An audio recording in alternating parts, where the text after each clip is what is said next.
even if it works against the neighbor. Okay, thank you. It's going to be a lot of information, so we want to get started right away. My name is Katrina Foley. I'm your Orange County Supervisor representing the fabulous 5th District. Welcome to the 5th District. Before we get started on the substance of the evening, I'd like to invite up Council Member, there we go. Are you the new mayor? Mayor Campbell to come up and lead us in the Pledge of Allegiance, and then we'll do a landing acknowledgement. Please stand if you're able. And please stand, remove your hats, and put your hand over your heart. Ready, begin. I pledge allegiance to the flag of the United States of America and to the republic for which it stands, one nation, under God, indivisible, with liberty and justice for all. Thank you so much.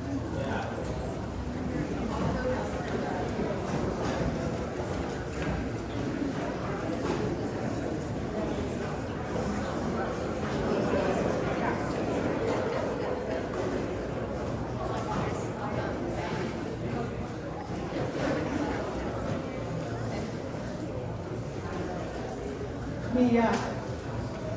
Hello from the Ahashiman Nation. We are the Winnemucca Band of Mission Indians Ahashiman Nation.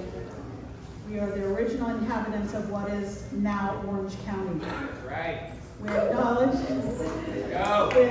that we stand on the ancestral and unceded homelands of the Ahashiman Nation, the original stewards of this land since time immemorial.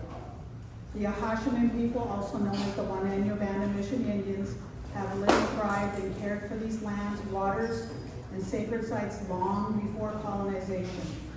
We recognize the resilience, strength, and ongoing presence of the Ahashiman Nation, whose deep cultural, spiritual, and historical ties to this land remain unbroken, despite centuries of displacement and oppression. Today, the Ahashiman people continue their efforts to preserve their heritage, protect their sacred spaces, and advocate for the recognition and rights of their sovereign nation.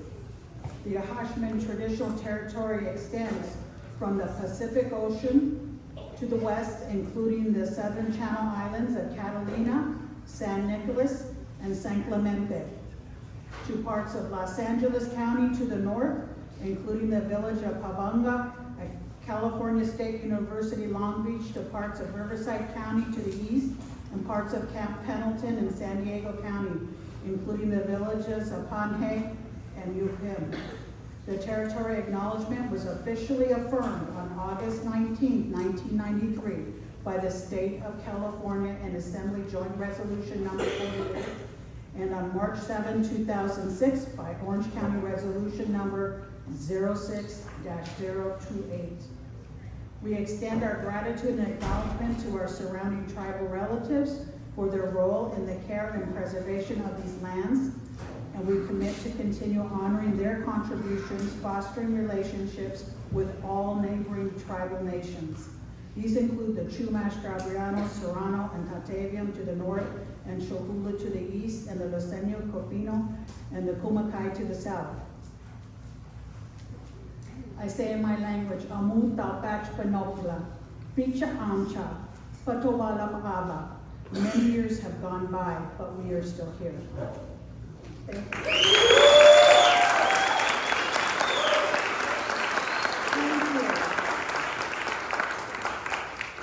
Beautiful. Okay, if any of my team are sitting in chairs, or if any county staff are sitting in chairs, and someone who is in need of sitting in a chair, can you please give your chair to them? So, at this time, I'd like to also thank our Sheriff's Department for their service here in the harbor and for being here tonight. We have a couple of housekeeping items before we get into the meat of the program. Refreshments and snacks are in the back, including boxed water. Thank you to Coffee Importers, one of our local Dana Point Harbor businesses, for providing the coffee and the water. If you have a question, we are passing out comment cards and cards. If you, Abby, why don't you come to the center here so people can see you?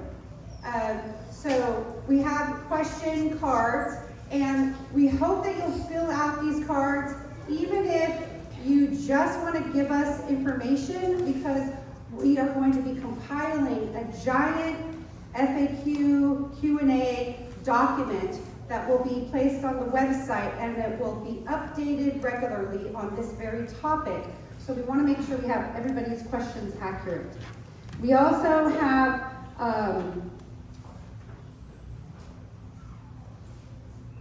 a time in the program at the end where we're going to be doing a lot of Q&A. So please make sure we get your name, your contact information, so that we can provide you with this master document once it's completed. And so when I started getting emails and hearing about the issues of concern, I said, well, let's get a town hall going, because a lot of the issues that you care about are issues that I've been working on for more than a decade. And I've had multiple climate action planning meetings over the last 2 years, and I wish all of you would have come to those meetings. So now we're here, and now we can get your input, and it's helpful to the county to hear from you, to hear from residents, instead of just hearing it from me.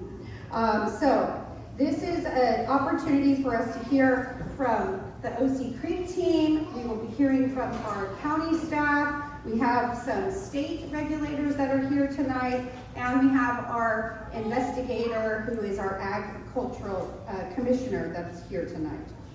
What I ask from everyone, because we have a lot of people in the room, everyone is very passionate about our public health, and what I ask from everyone is that we allow people to speak, and that we don't have interruptions or yelling during the meeting. We be respectful, and we respect that everybody has an opportunity to share their perspective, and that this is just a starting point for moving forward for some additional planning. And so anyone wanting to give a comment after the Q&A, if you still want to give comment, we will be taking those comments as well at the end. So, let me just get acclimated here. Okay, so for several decades, starting when I was a planning commissioner in the city of Costa Mesa, I've advanced green initiatives, advocated for a more sustainable Orange County, a cleaner, greener Orange County. When I was a school board member for Newport Mesa, I started working on how are we going to address our fields at the schools so we're not spraying pesticides on the fields where kids are playing. In Costa Mesa, when I was the mayor, we had an advisory team, and we met with some groups of residents, both from Costa Mesa and Irvine, who had worked with Irvine on moving their integrated pest and weed abatement program to a greener, cleaner, more organic type of management. And so we brought that forward in Costa Mesa. We used a pilot project to kick it off, because I was told over and over and over again, we can't stop using Roundup, we can't stop using glyphosate on our sports fields, because we won't be able to maintain them to the level that we need to. So I said, okay, prove it. So we used Luke Davis Field as a model of changing the way we operated, changing our maintenance practices, and they still do that today in Costa Mesa. And glyphosate is banned from all of the Costa Mesa weed abatement program. Other accomplishments where we have been working on sustainability and greening up and cleaning up our community, spearheading the Costa Mesa City Energy and Sustainability Services Manager position, which was the model for our Sustainability Director, Tara Tesopoulos, who isn't here tonight, but who is in charge of our climate action planning and all of the work that we're doing to implement.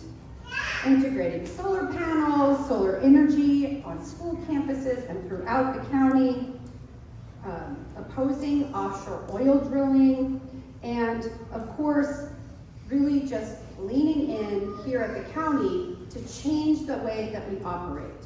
When I got to the county in 2021, I was shocked because I went into our meeting room and we were still using styrofoam coffee cups. And that was still on the list of cups that can be, and products that can be purchased, cups, plates, whatever. Styrofoam. Still leaning into plastic bottles. Not recycling in our buildings. That all has changed in the last 5 years. We now have a county procurement plan that does not allow the departments to buy styrofoam. You might not think that's a big deal, but there are nearly 19,000 employees that work for the County of Orange. We have 800 facilities that we manage, and if we were buying styrofoam, all that's going to end up in the bays, and we're all going to be doing our cleanups and picking up tiny little pieces of styrofoam that clog our bays and are bad for our habitats. We also, as I mentioned, began the hard work literally 2 months into becoming a county supervisor on creating our climate action plan for the county. This is a roadmap for how do we make sure that the County of Orange is acting in a way that is protecting our quality of life, protecting our environment, using the most sustainable initiatives in terms of our chemicals that we use to clean our buildings, to clean our shelters, to clean buildings like this, bathrooms, our fleet and transforming our fleet to electric, making sure that we are reducing our carbon emissions and reducing our energy costs, and all of this with also our coastal resiliency in mind. Water quality being a key component of the natural resources section of our climate action plan. And I'm happy to report that we passed the climate action plan at the board meeting unanimously last week. So we finally have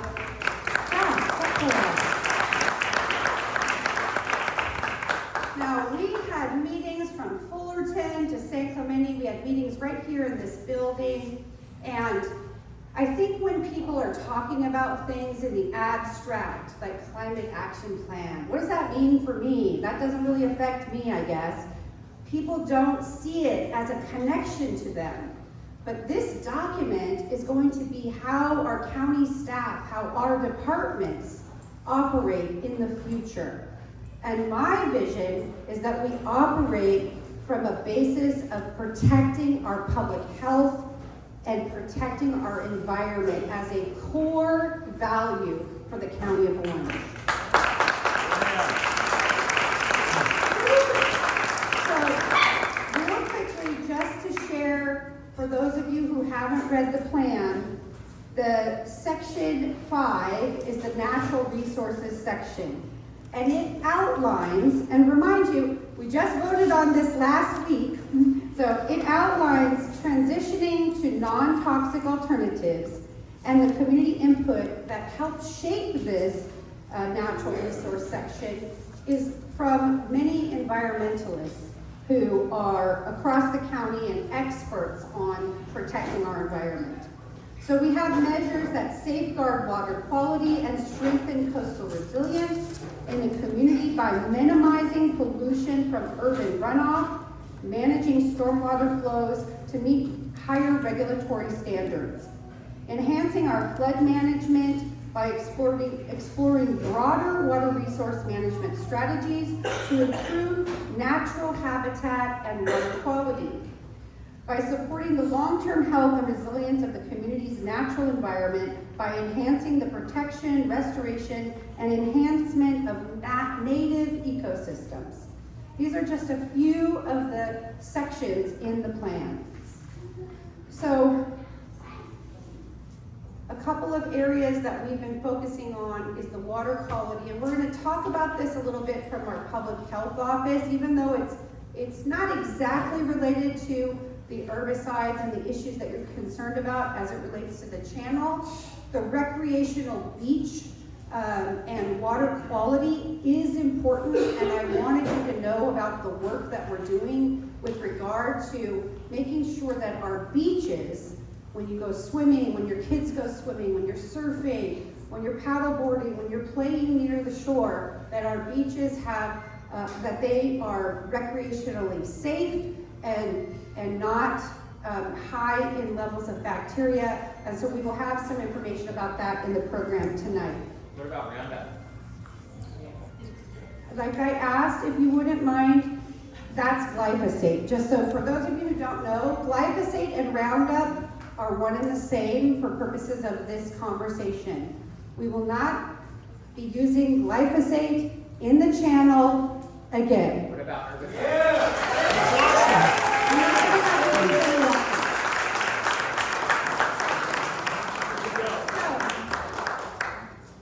And I'll just, if you would not interrupt, we're getting to it. Okay, you're stealing my thunder here. The work that we've been doing with the county staff, we are undergoing a study of the area. You're going to hear more deeply about that here momentarily. But we will not be using any kind of spraying of any herbicides in the channels in San Juan and Trabuco while my team works on a study of the area and a pilot project for how we might be able to use this area as a model for the rest of the county. So for the indefinite future, we will not be using any spraying of any kind of herbicide, Roundup or otherwise, in the channel. It will be done with manual and mechanical vegetation removal. So,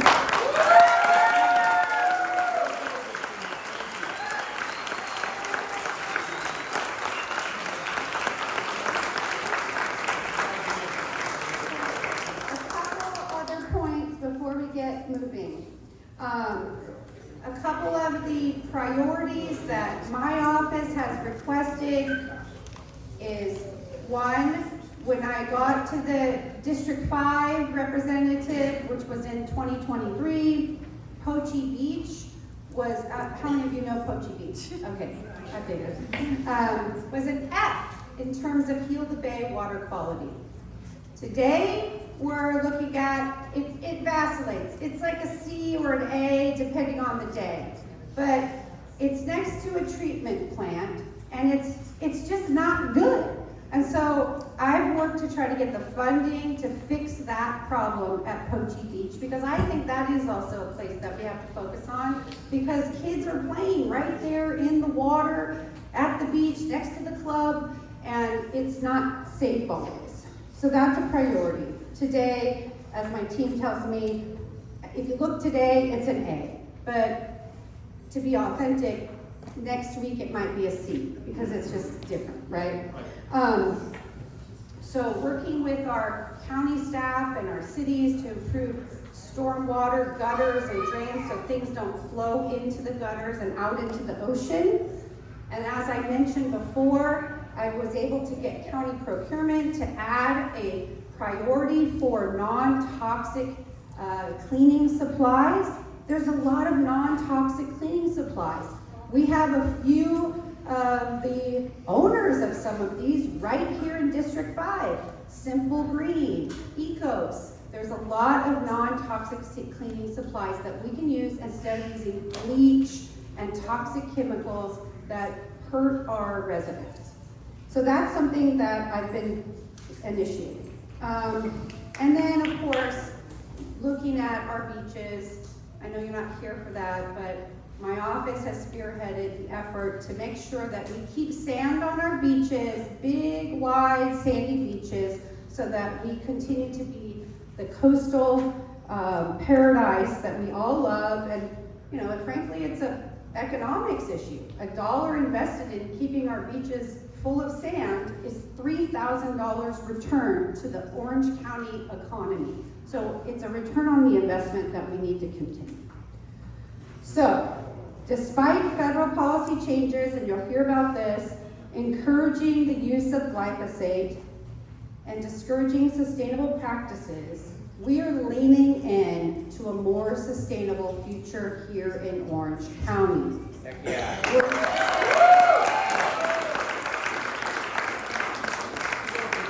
We're leaning into green and clean. Yeah. And we at the county, and I can speak for the rest of the board, at least so far as what they tell me.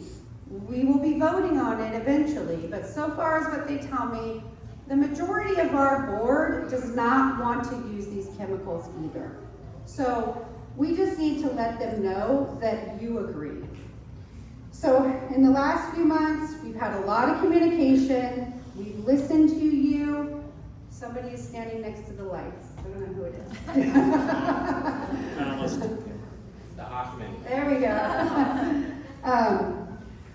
We treat every issue that comes before us as an important, urgent one, regardless of how big an issue in the community or how small. It's nice to see, I can't tell you how excited I am to see so many people here who care about our environment, who care about living a greener life, because I am with you. So, as I mentioned, I remain opposed to herbicide use in our public spaces and our waterways, and for purposes of the San Juan and the Trabuco flood channels, we will not be using herbicides in those areas. Thank you.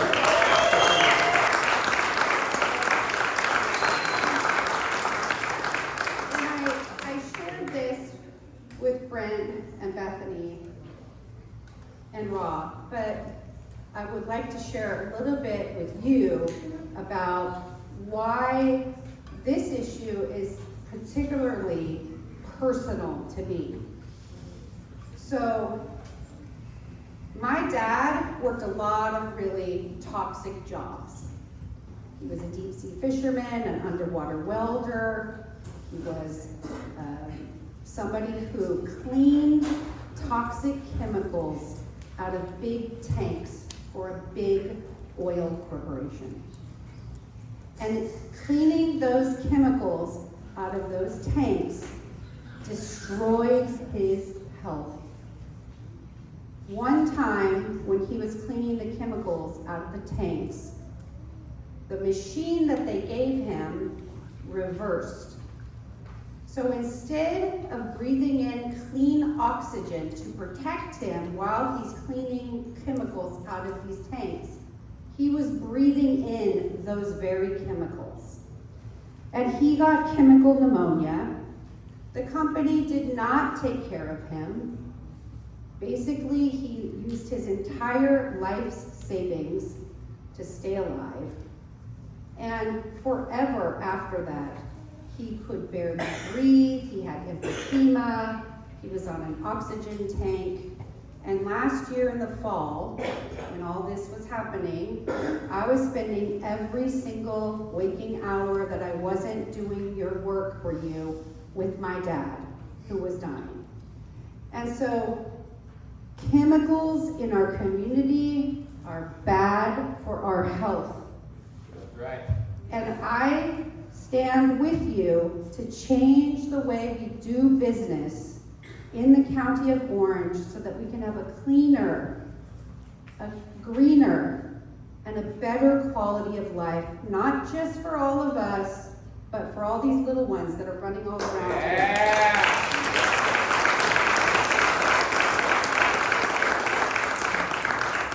And we might not all agree on the path forward, but what I am really excited about is that we all want to move forward and do things differently.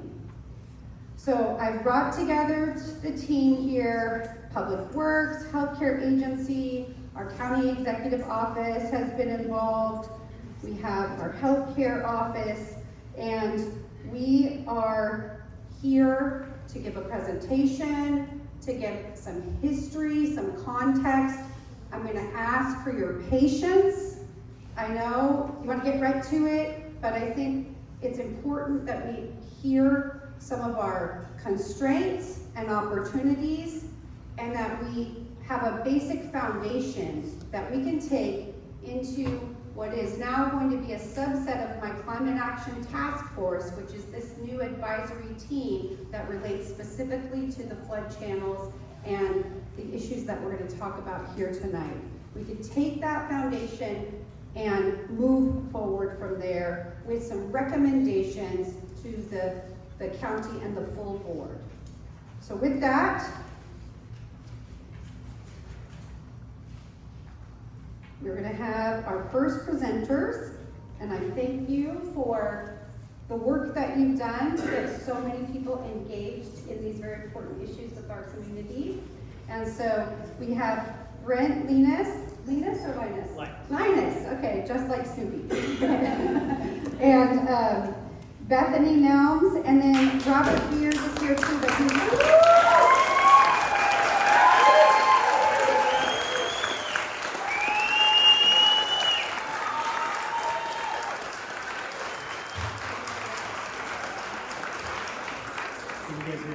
What's up, Creek team? Oh, man.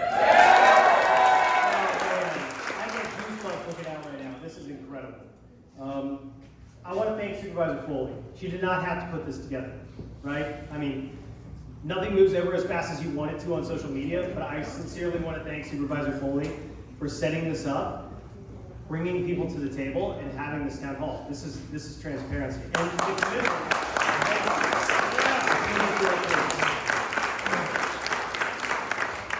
But I gotta thank you guys. This is democracy right here in this room. This is it. This is how change happens, right? You know, in 4 weeks, we created a nonpartisan group that got this meeting on the agenda, that blew this item open to the point where we were in the LA Times yesterday. That kind of intensity, that kind of power, we can change things. You know, this is assignment right here. And I thank Supervisor Foley for listening, honestly. You know, look, the county ignored me for a long time. You guys know that. I've talked about it. I felt ignored. How many people here saw this issue and felt ignored by themselves? Saw it? That's frustrating, right? To feel irrelevant to your elected leaders. Well, you can't ignore Creek team, that's for sure. So, I want to talk to you guys about something called informed consent. Informed consent is the bedrock of democracy. It's how trust between a government and people is built. And when that consent is absent, when decisions affecting our public spaces, our ecosystems, and our communities are made without the full knowledge of the people, that trust breaks. Today, I think that trust has been broken, at least to a small degree. For decades, Orange County has applied herbicides throughout our creeks and waterways without our knowledge. We were never told, we were never given notice, and we were never given a voice in this decision. And I think only now we're beginning to understand the scale. In 2024, OC Public Works sprayed over 150,000 gallons of glyphosate into the creeks across Orange County. That is hundreds of fire trucks worth of glyphosate into our creeks without our consent. It's not acceptable. It's not acceptable. And I know you guys say that you don't need to tell us, but you do. We're not making personal impact. These are not ounces. I'm not talking about ounces here, guys. I'm not even talking about gallons. And later we'll hear that, well, most of that is water. But if I take Coca-Cola syrup and I add carbonated water to it, is it not Coke anymore? This is herbicide. It is 150,000 gallons of herbicide diluted as instructed, right? Those waterways flow through our neighborhoods. They flow to our estuary, our own estuary, here in Doheny State Beach, that despite not being sprayed, is completely dead. Why? Why is that estuary dead? If they stop spraying at PCH, and you go south of PCH, what plant life grows there? Can anybody tell me? None. Nothing. That's runoff. That's what that is. And you are not given a voice or even a notification that that occurs.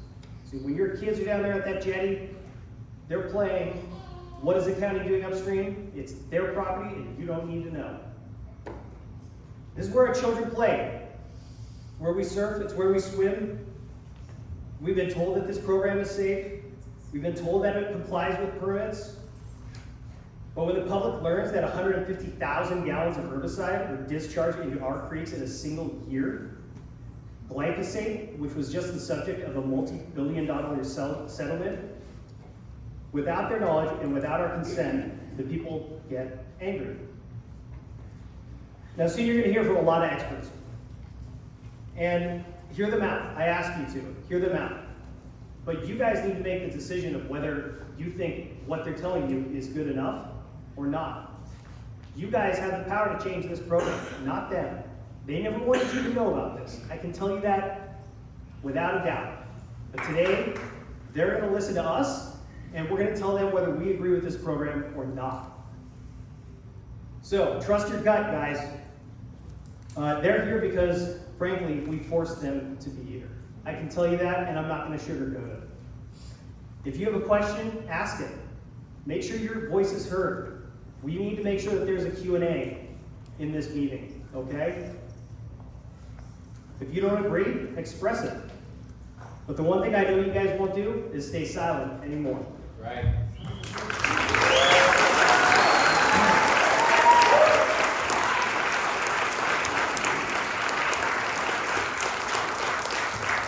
Thank you, Brent. I also want to echo gratitude to all of you guys for being so involved and being here. My name's Bethany Nelms. If I haven't gotten to chat with you yet, I've gotten to speak to a lot of you guys over the last 3 weeks. And I am a proud member of Creek Team. My background is in operations and compliance, which basically means I like to find problems and then find the solutions for them. So just like you guys, I recently learned about the herbicide issue in our creek here. I was more than appalled when I started hearing the details, and I was a little bit of a skeptic. I wanted to say this is not happening, so I'm going to do my due diligence, and I'm going to dig through every record I can find. And I spoke with every official that would talk to me, and unfortunately, the more information that I learned, the more questions I had. There are so many regulatory boards that are supposed to be watching these waters for us, but none of them work together. Everybody has a little bit of information here, a little bit of information there, and unfortunately, we have uncovered a lot of compliance issues. There are outdated permits, things that have exceptions. There's so many inconsistencies. We have, folder after folder of issues. I'm sure the board up here is going to tell you everything's fine. We think otherwise. So I'm not going to go through every issue tonight. For the sake of time. But if anybody else is curious about some of the things that we've uncovered, we're going to have some of the data available on our Instagram, on our website. But ultimately, our goal is to move forward and find a solution. I think that's what we all want. We just want our ecosystem and our creeks healthy. So tonight, Supervisor Foley already met with us, and she's agreed no more spraying in our creeks here. She has agreed that we are going to use this as a pilot program to hopefully be able to expand it to all of Orange County. Yeah. That is our goal. We want to move that forward.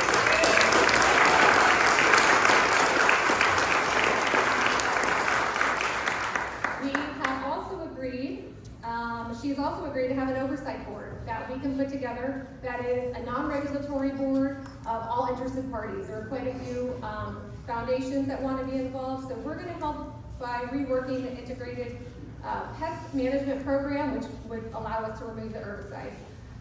Guys, we have such an opportunity to make major changes here. We realize that. You guys are the power behind making these changes. So thank you so much for being here.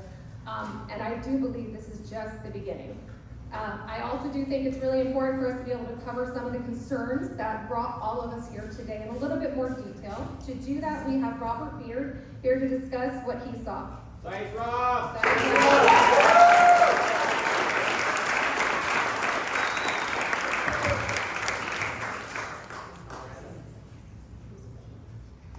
Hi everyone, thanks so much for coming out here, and Supervisor Foley for getting this put together. It's really great to see so many people here. I'm a proud member of Creek Team, concerned citizen, and I've been putting in a lot of time into this and finding out a lot. So my background is science. I've been working in infectious disease. I've spent a lot of time in labs, regulated environments. I know what the documentation looks like, what's required. I know how you submit to a government and get something approved. And I know what gets you fired. So, I haven't gotten fired, but I've seen it.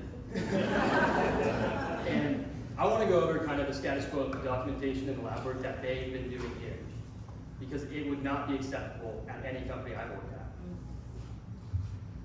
So, I'll go over a few of the questions that they also have not answered to us and where we have hit some roadblocks. In the article today, or this weekend about the LA Times, the county reinforced one of their talking points about the purpose of the channel is not to hold habitat, the purpose of the channel is to accommodate water during a flood. That's crazy. That's not true, because the San Juan Creek is a federally designated critical habitat by the government for endangered Southern California steelhead trout. Yeah.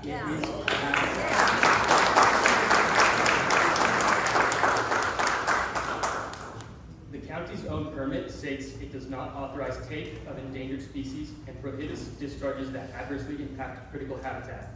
To take means to harm or to harm its environment. The county tells us they don't spray when the steelhead are present. OC Public Works does. And the ESA says critical habitat is year-round. There is no 4-month period, like they say. That's right. And thank you, the article we had on the Voice of OC, it was brought up that Army Corps of Engineers does not allow vegetation in the creeks. That is not true. Here's a direct quote from the report. Removal of impediments does nothing to solve the issue of flood inundation. And they actually go and say, not recommended for further analysis. They say you don't need to remove anything from it. In fact, they actually call for native revegetation 11 times in the report. Wow.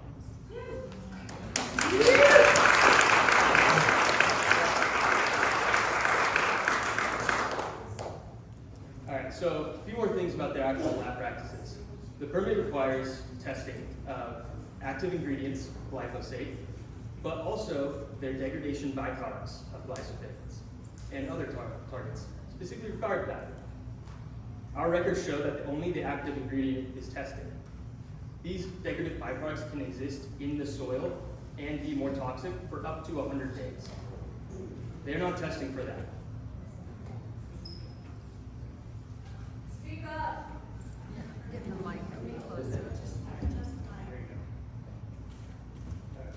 So we requested coordinates for their sample testing when they're collecting samples to make sure there's no glyphosate in our water. They sent us back papers that had GPS coordinates that were left blank. They weren't filling it out.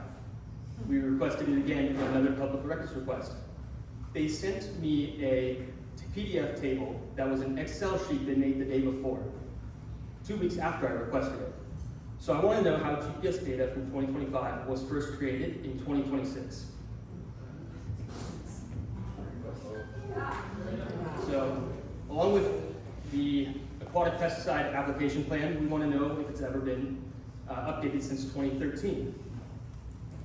It expired, it has outdated names, as well as the NOI. We're gonna answer all these questions. This is maybe important. not tonight. This is important because the APAP is the APAP, right? Yeah, they get that. The APAP is the liability document the county signs, that someone in the county signs to say, I am liable for this program. No one has signed that document since 2013. None of the people on this stage, so far as we know, or we have been given, actually are liable for the actions that they are doing per the APAP. The person that probably signed it is gone. I got almost done. This is a big deal. And it's getting into an area we can't solve. Thank you all.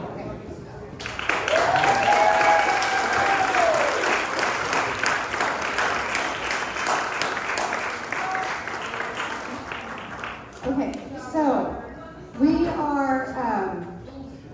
are going to, and look, what I'm by trade. No, I didn't. He was done with his presentation. He was done with his presentation. He was actually done with his presentation. He was on the last line. I could see the screen from here. Is that right? You were done with the presentation? That was the last line on the screen, but Okay. it's okay. Do you want to say something else?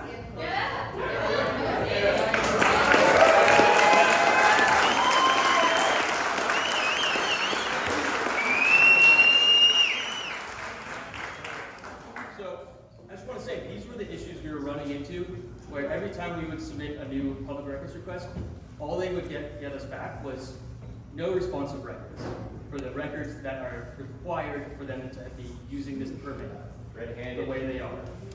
Thank you. Okay.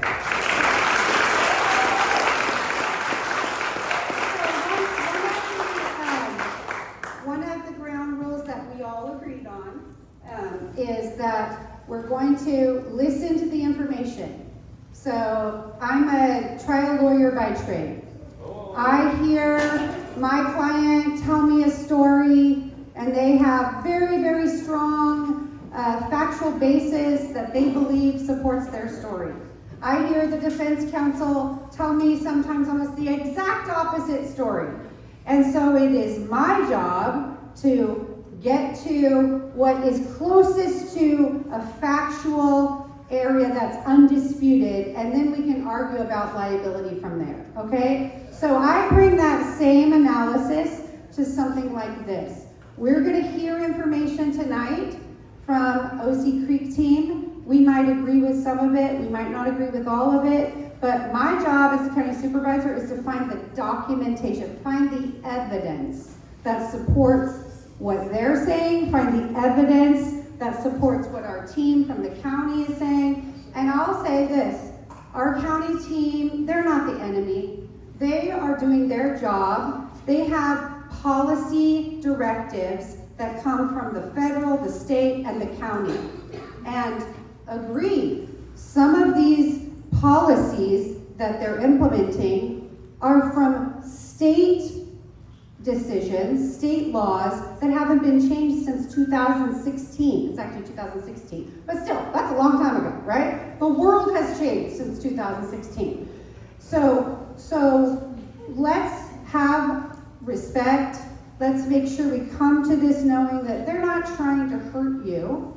They're doing their job, and we might not agree with the protocols, we might not agree with the standards that they're applying, but they're doing what they think is lawful and under the rules. So it's our job as policymakers on the board, if we don't like the current rules, to change the rules, okay? So that's what I come to this discussion with.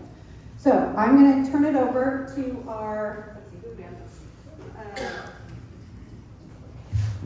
Orange County Public Works, and we are going to start with Amanda Carr, and Ms. Carr is the Deputy Director. We will then hear from Deputy Director Justin Gulliher, and he'll provide some history on the watershed. Ms. Carr is going to share about our water quality in the watershed as a whole, and then Justin's going to share about the history of the flood channels and the respective roles in maintaining them. We also have our Manager of Integrated Pest Management, Dr. Brian Glenn, who will share about the existing Integrated Pest Management Program and how they implement it. And then after that, we'll hear from Dr. Chensio Kwong and whoever's standing next to the light switch. We need to... Okay, well, the good news is soon this building will be torn down and we're replacing it with something. But anyway, back to the topic at hand. Dr. Chensio Kwong is going to share information about assessing and monitoring the water quality of our beaches and our coast. And then we'll hear from Jose Arriaga, who is our Orange County Agricultural Commissioner. And he has here with him tonight Celia Pazos, who's the Deputy Director of the Environmental Justice and Quality Office at the California Department of Pesticide Regulation. And she's here and she'll share a few words about how you can share information with her. And then we'll do our Q&A. So, moving on, Amanda, thank you.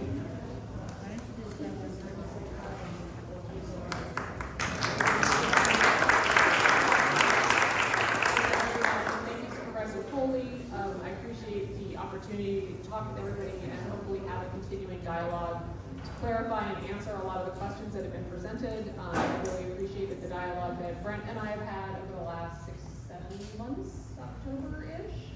and in the email dialogues that I've been having with the OC Creek team. So I'm hopeful that tonight we'll be able to provide broader context and information to everybody. So hopefully, I'll speak closer. Hopefully we can come away with a much stronger understanding of what's going on and what we have been doing in our channels and watersheds throughout the county. Go to the next slide, please. Although the supervisor already covered this, I just wanted to give you a quick overview of the members of the OC Public Works team who are here tonight. Again, my name is Amanda Carr. I'm Deputy Director for OC Environmental Resources. In that program, we manage the OC Watersheds program, which addresses stormwater compliance. We work with all 34 cities and the county and the flood control district to have a comprehensive program to address surface water quality, so our beach, creek, and channel water quality. We also manage the OC mitigation program, which is in charge of developing and sustaining restorations for habitat throughout the county to support endangered species. My colleague Justin Dollifer will speak next. He is Deputy Director for OC Infrastructure Programs. His team does the flood design and flood infrastructure program. And then Dr. Brian Glenn will be speaking for our OC operations and maintenance team. He is also our integrated pest management manager.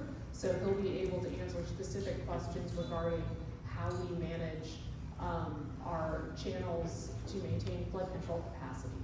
So go to the next slide, please. Just a 3 high-level slide overview of what OC Watersheds does. As I mentioned, we manage cooperative programs throughout the county.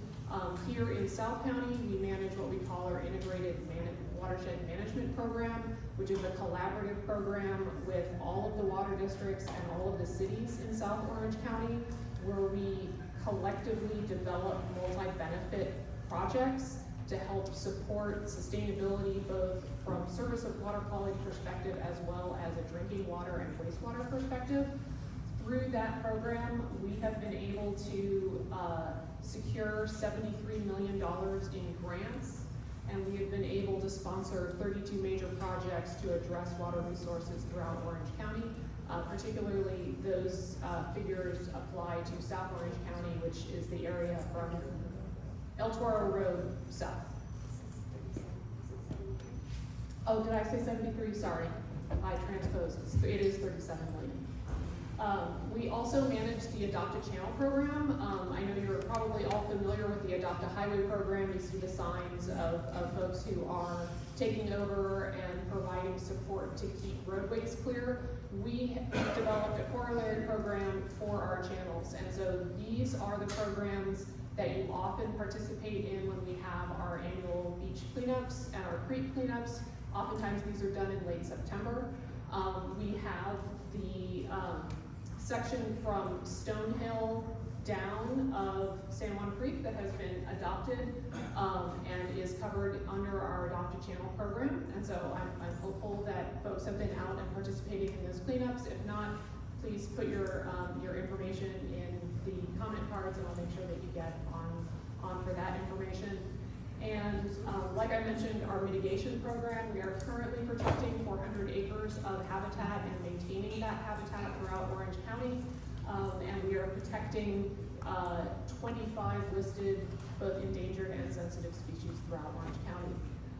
And lastly, we also manage our 24-hour spill response program for 31 out of the 34 cities. So we provide emergency spill response to any water quality emergencies that are reported throughout the county.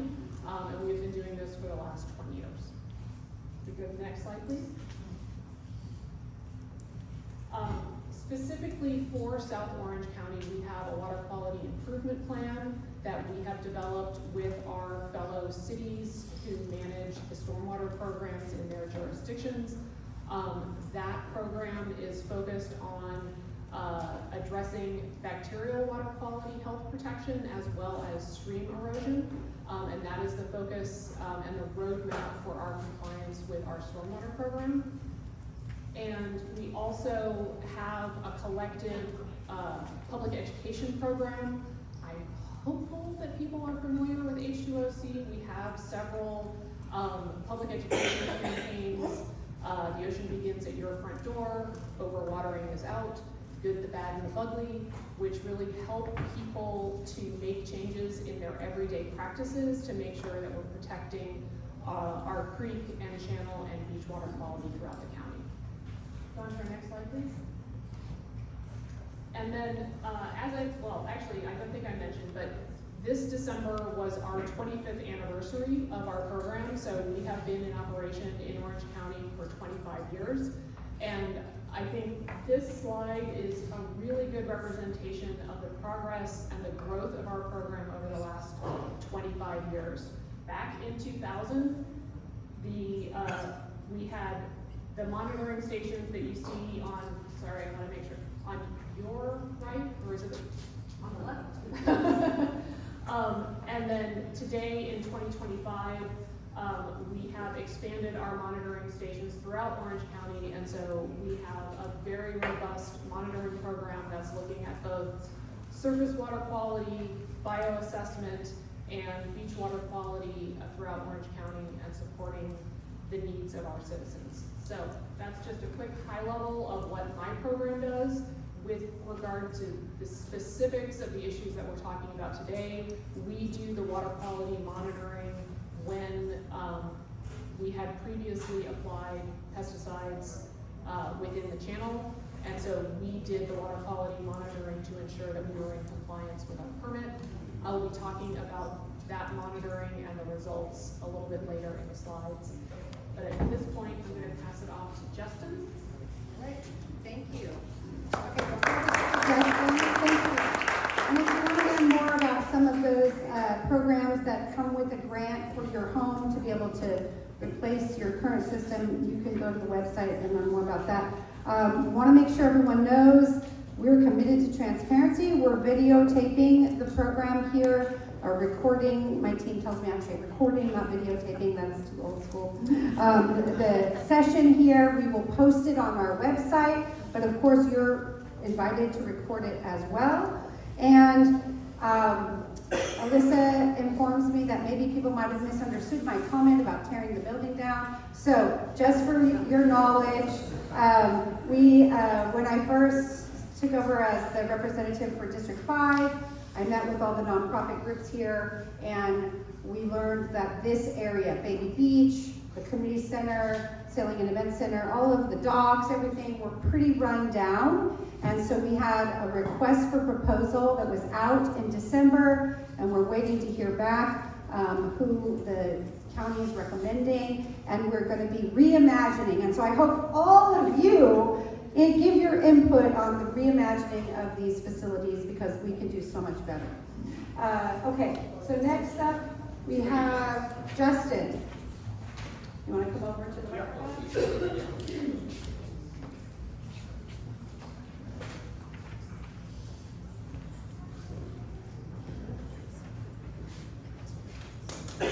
Good evening, everyone. I want to get the You gotta talk directly into basic, the microphone, yeah. a little bit louder. Correct. Okay, so Justin Gallagher, I'm in charge of infrastructure programs.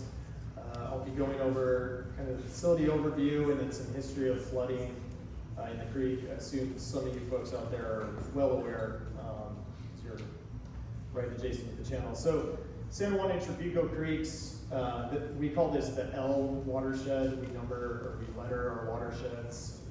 It's indicated here with the arrow, and then the blue lines indicate the limits of the watershed. All other creeks in the watershed confluence into San Juan Creek eventually. Everyone knows that it outlets at Doheny Beach. It's a 176 square mile watershed. Most of it is undeveloped. And then Orange County Flood Control District has limited jurisdiction within the watershed. So that's indicated on this map, which is slightly harder to see. You will see it in the next slide a little bit better. But the dark blue lines is where we have jurisdiction. The rest of it is private properties or other entities. So tonight we're here to talk about this specific portion of these channels. The flood control district has right of way for the lower 4 miles on San Juan Creek in this area.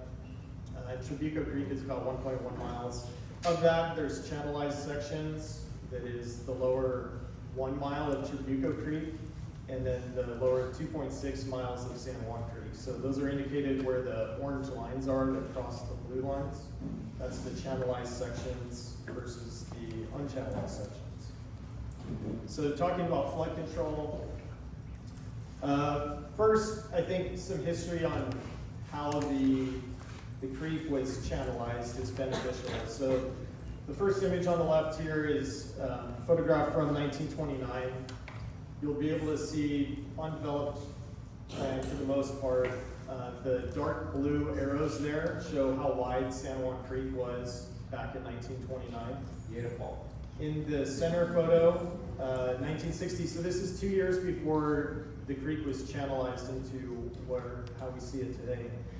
You'll notice where the green arrows are, how much agricultural land had started already encroaching into the channel and just creeping in. Fast forward to 1990, in the final photo, all that agricultural areas have been sold and developed. Now it's all commercial areas, residential areas, primary residential areas. So I think something that I would like to emphasize is that if you look at the blue arrows in 1929, and then you compare them to the blue arrows in 1990, you can see the difference in the width that was dedicated for the creek itself between those arrows. So where the green line is on the right photo is an elevation profile is in the upper right. So again, the blue arrows there indicate today's current channel. And then the orange and the red represent what would be like historic floodplains. So as in large events, historically, it comes out of the main channel and then it goes into something that we call overbank flow.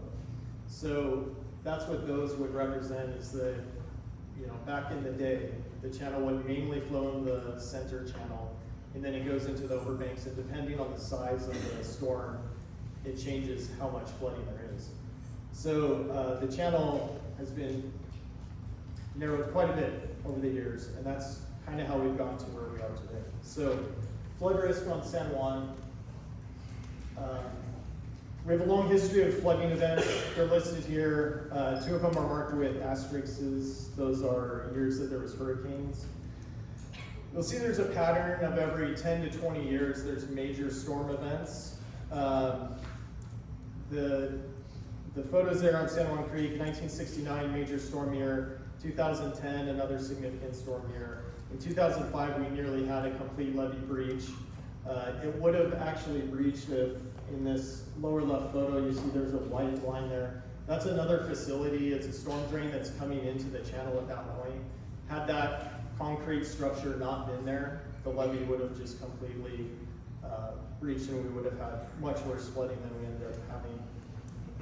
The next slide is Trabuco Creek. These are videos. These are videos of Trabuco Creek. We'll see if they flow. That's someone.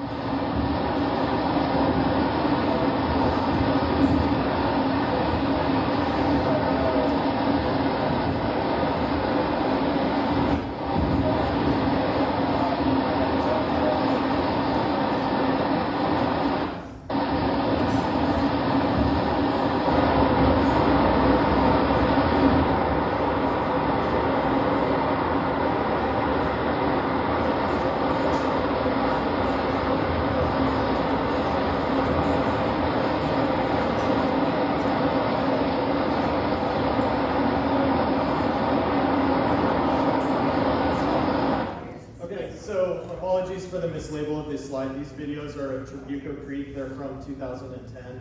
You'll notice this is the pedestrian. San Juan on your left. That was San Juan, I think, on the left, because I didn't right.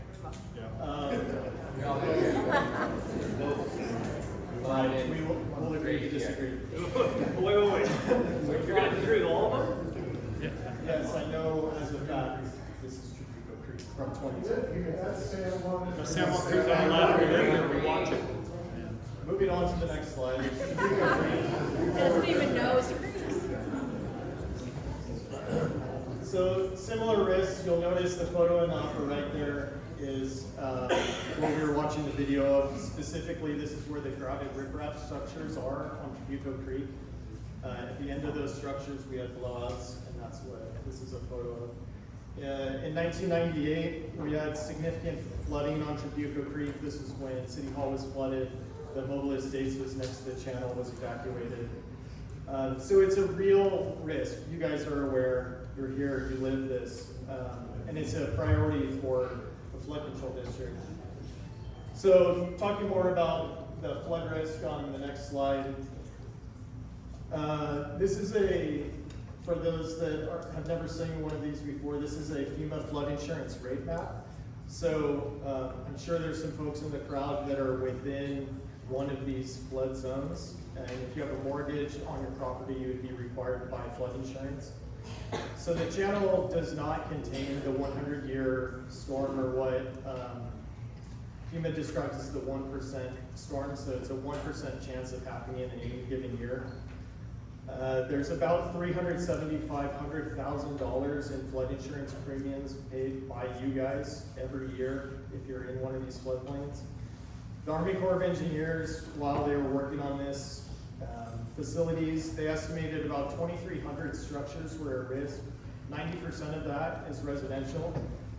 Some interesting things from that analysis is from 2013. So in their analysis, they were estimating the median home value of $740,000. I think you would agree that's probably not accurate today. In addition, the total value at risk back in 2013 was estimated at just under $1 billion. So this is a major exposure to flood risk, and Public Works, on behalf of the Flood Control District, our job is to work and reduce flood risk. So we actively work to try to remove folks from the floodplain and protect life and property. More about the channel system. It's a levee channel system, and it's really rare. It was originally designed with no vegetation in the channelized sections. And then since 2000, sorry, if you can go back to that slide. Since 2009, the Flood Control District has invested $80 million in these levees to help mitigate what we saw in the photographs and in the video. Okay, so engineering studies. There's a lot of discussion about engineering studies. These facilities have been studied quite a bit over the years. Going back to, it actually started in 1997, but Robert mentioned a study performed by the Army Corps of Engineers that is referred to as the 2002 San Juan Creek Watershed Management Study. So if you look at the image on the right, the 2002 study was focusing on the entire watershed, all 176 square miles of it. There's sections that talk about different bits of that, so you need to, if you're reading that report, you need to make sure which section they're talking about, so you can understand the recommendations. That That's 2002 not study. That's just not correct. I gotta say, the last six, it is focused, that study is focused on the last 6 miles of the channelized portion of the creek. You're not letting him complete what he's saying, and we had an agreement that you would give your presentation. They're not gonna dispute what you're saying. I cannot let the people And be he would misled. give- I'm not here for you, Supervisor Foley, I I'm here for them. understand that.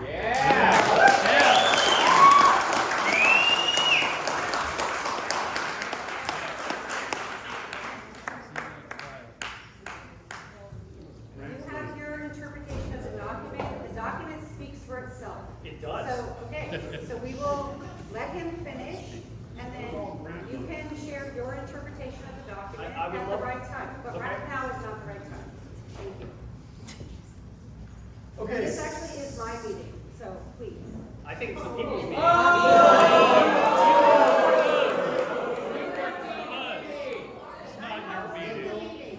hosting the meeting, we're trying to get information out respectfully.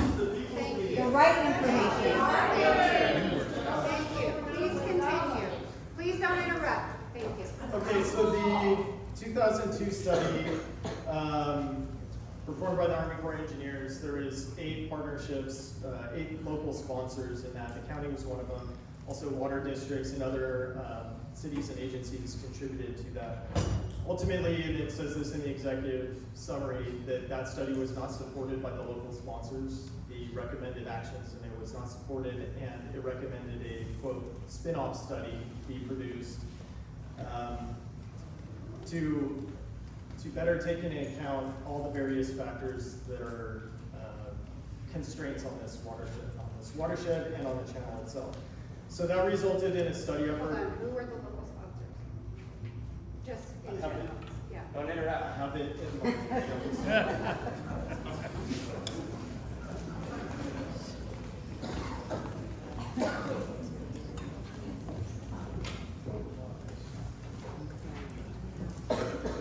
The local sponsors back in 1997, Municipal Water District, Orange County, City of Laguna Hills, Aliso Water Management Agency, the Southeast Regional Reclamation Authority, Los Alisos Water District, and El Toro Water District. Additionally,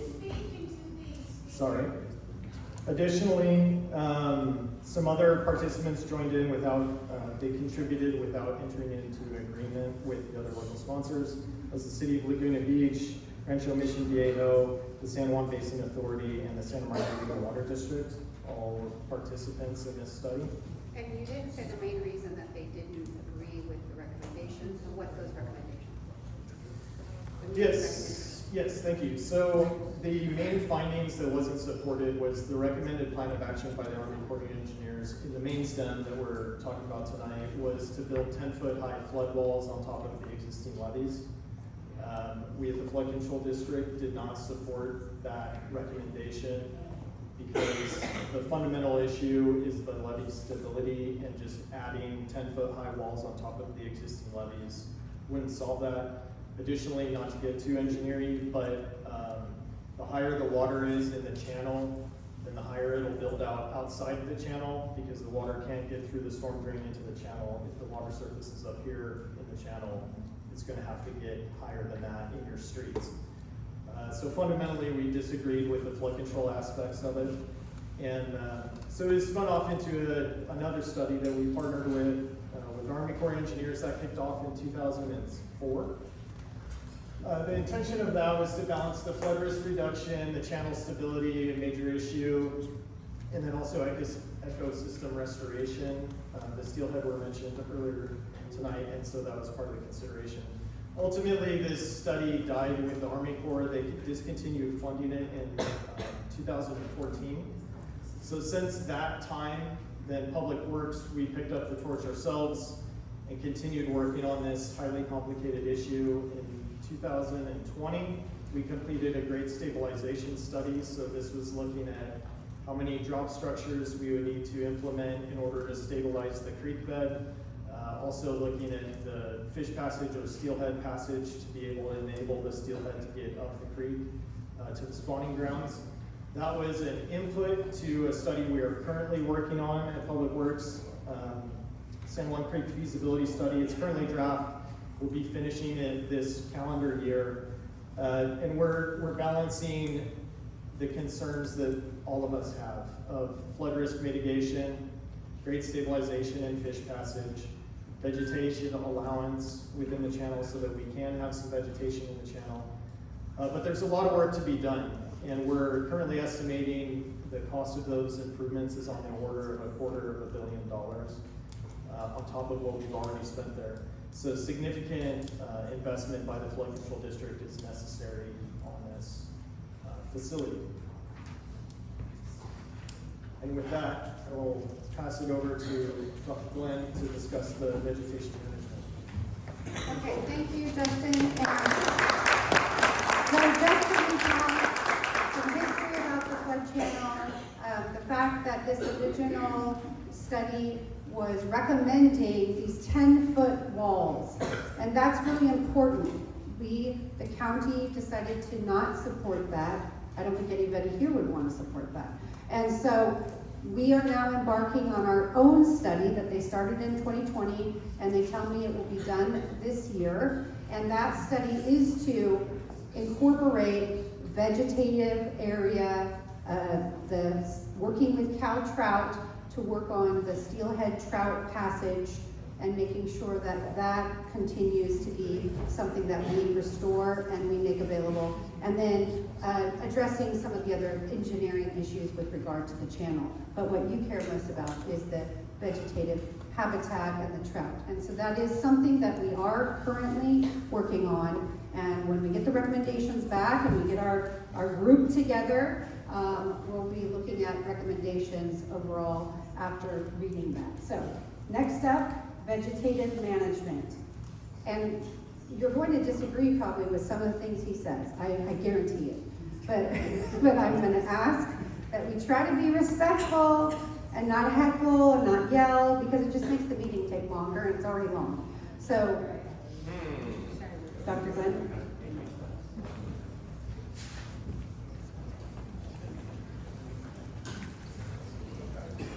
Good evening, everyone. And thank you all for being here. You gotta speak deeply into the microphone. Will do. Use your big whip voice. I'm always grateful to have these discussions and education and hear concerns of everyone here. Okay, so the county, specifically Orange County Public Works, maintains all roadways and flood control channels in the county of Orange. We do use an integrated pest management program. So this program is something that came about in probably the 1970s, particularly after the establishment of the Environmental Protection Agency. This is a science-backed program that pretty much all vegetation managers follow. It is focused on long-term pest prevention, and it goes through a series of decisions. First off, it tries to, again, reduce the amount of labor and inputs needed to control vegetation. So it progressively goes, so some of the measures are preventative, cultural, mechanical, things like mowing, and also just preventing weeds and vegetation from getting into a particular site. And also biological controls if they're available, and then chemical controls is the last stage in that decision-making process. So we live and abide by the integrated pest management program, and we have strived to completely integrate it into everything that we do at Orange County Public Works. So some of the considerations that we use in this program are environmental impacts, the location of where we're doing the vegetation management. We also have considerations for labor and the amount of resources that it'll take, safety, effectiveness, and costs. So depending on what we are doing, we do have systems of notifications that may or may not be required. We have an annual notification in our NPDES permit. So the NPDES is the National Pollutant Discharge Elimination System. And we'll talk a little bit more about what that permit entails. But that is regulated by the national agencies, the Environmental Protection Agency, as well as the state regulates it through the California water boards. We also have a process of notifications depending on what pesticide or herbicide we're using, and that is regulated by our County Agricultural Commissioner's Office. So moving on to the discussing of the aquatic pesticide applications, they have additional regulations besides just like your average pesticide application that you would do like on a roadway or the landscape. So it requires a NPDES permit. This is a statewide permit that is obtained by Orange County Public Works, and it does have a lot of conditions in it. So some of the permits issued include the same as drinking water reservoirs and other public water infrastructure for vegetation management.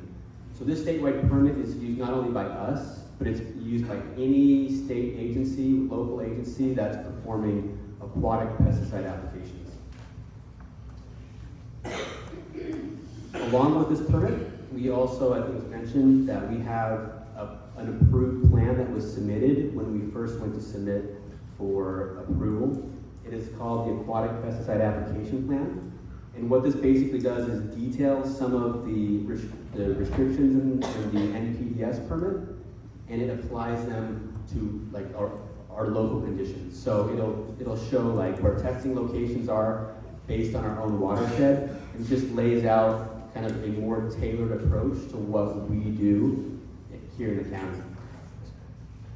When we apply herbicides, so there's a difference between kind of applications.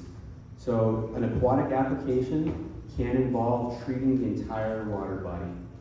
If any of you've had experience with this, lots of times algae blooms and things like that are treated for the entire water body, because that algae will exist not only at the top but throughout that column. And so that one is definitely different than what we do. So we are targeting what's known as emerged vegetation. So what we do is, at all possible, we avoid any contact with the water. We are just targeting vegetation. In a lot of situations, like San Juan Creek, there's a lot of like dry terrestrial area within that creek bottom, and typically that's where the weeds will grow. And so most of our applications are, again, along kind of those creek beds. And again, we're trained specifically to target that vegetation to try to minimize any water contact and additional impact on the environment.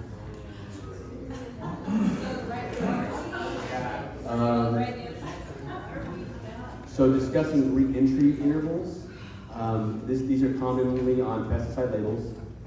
For our applications, we are non-production agriculture, so our re-entry intervals are until sprays are dried. If any of you read a pesticide label, sometimes they'll have like 24 hours or 48 hours. It depends on how that's being applied, but in our particular situation, this is the regulations that we're under.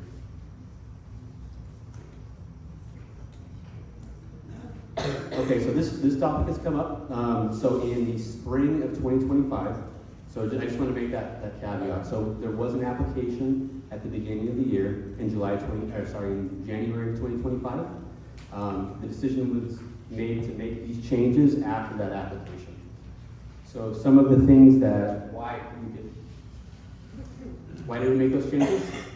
Yeah, we're gonna talk about that. We're gonna talk about that, but go ahead. Okay. So some of these changes that we did make. So glyphosate was removed from that spray program in San Juan and Trevico Creeks. So again, that last application of glyphosate did occur in January of 25. We increased water testing for every event that we perform in San Juan and Trevico Creeks. So on our permit, we're required in most situations to only test one facility a year. But this one, again, we made a commitment to every time we spray, we will test. Herbicides are only applied on channel bottoms now.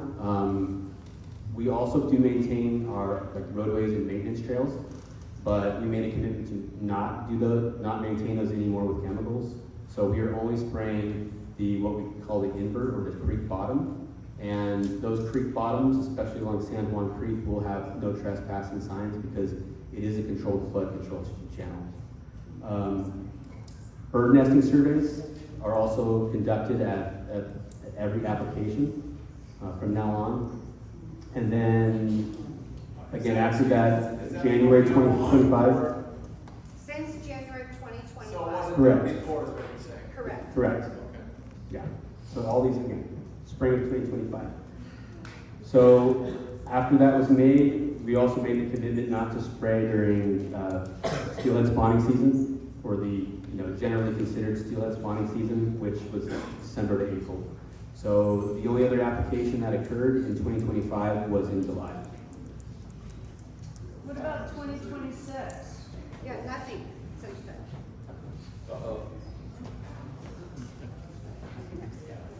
So just to clarify, just so it's crystal clear, since January of 2025, there's been no glyphosate sprayed in the channels that we're talking about. San Juan. Let me finish, if you let me speak, please, stop interrupting. No glyphosate since January 2025 in this area. You know that they've been spraying herbicides, so you don't have to ask that question. That's why we're here, okay? And so as of tonight, we have agreement with the county public works staff that while we finish this study and while we work with OC Creek team and our climate action task force coming up with a pilot project for this area for model recommendations, no herbicides will be sprayed in the 2 creeks that we're talking about here, the 2 creek channels, so that we can test this pilot project and help us to make changes throughout the rest of the system.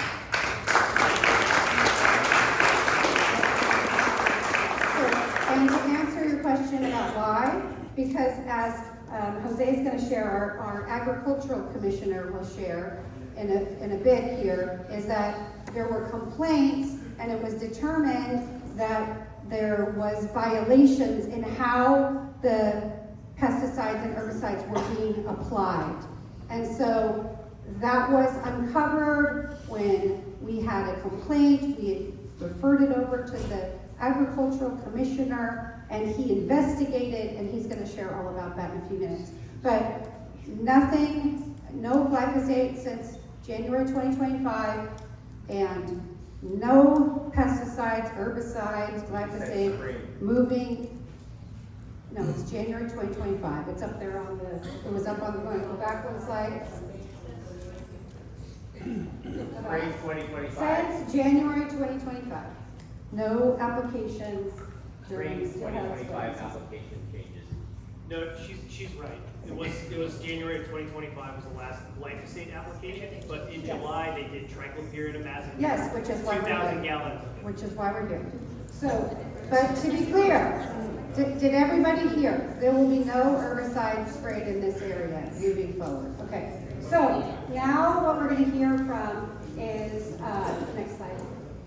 We'll hear back from Ms. Carr about the system of how they test in the channel. And I'll just say one last thing before I sit down and let her speak. I'm not gonna do that. So we heard this phrase APAC, but this is the application that everyone's been talking about. And this is the last amendment is 2016. Okay, so that's not an illegal thing. That's not anything anyone did wrong. That's just that the state rules have not changed since that time. So, well, you're saying it's not true. That's not true. The APAP is your guys' docket. Oh, I know that. The ES is the state that You're is required filed. to file the I APAP. understand It does that. not do it I as understand expired. that. It We does not. have been doing the amendment. And Amanda is going to speak to that.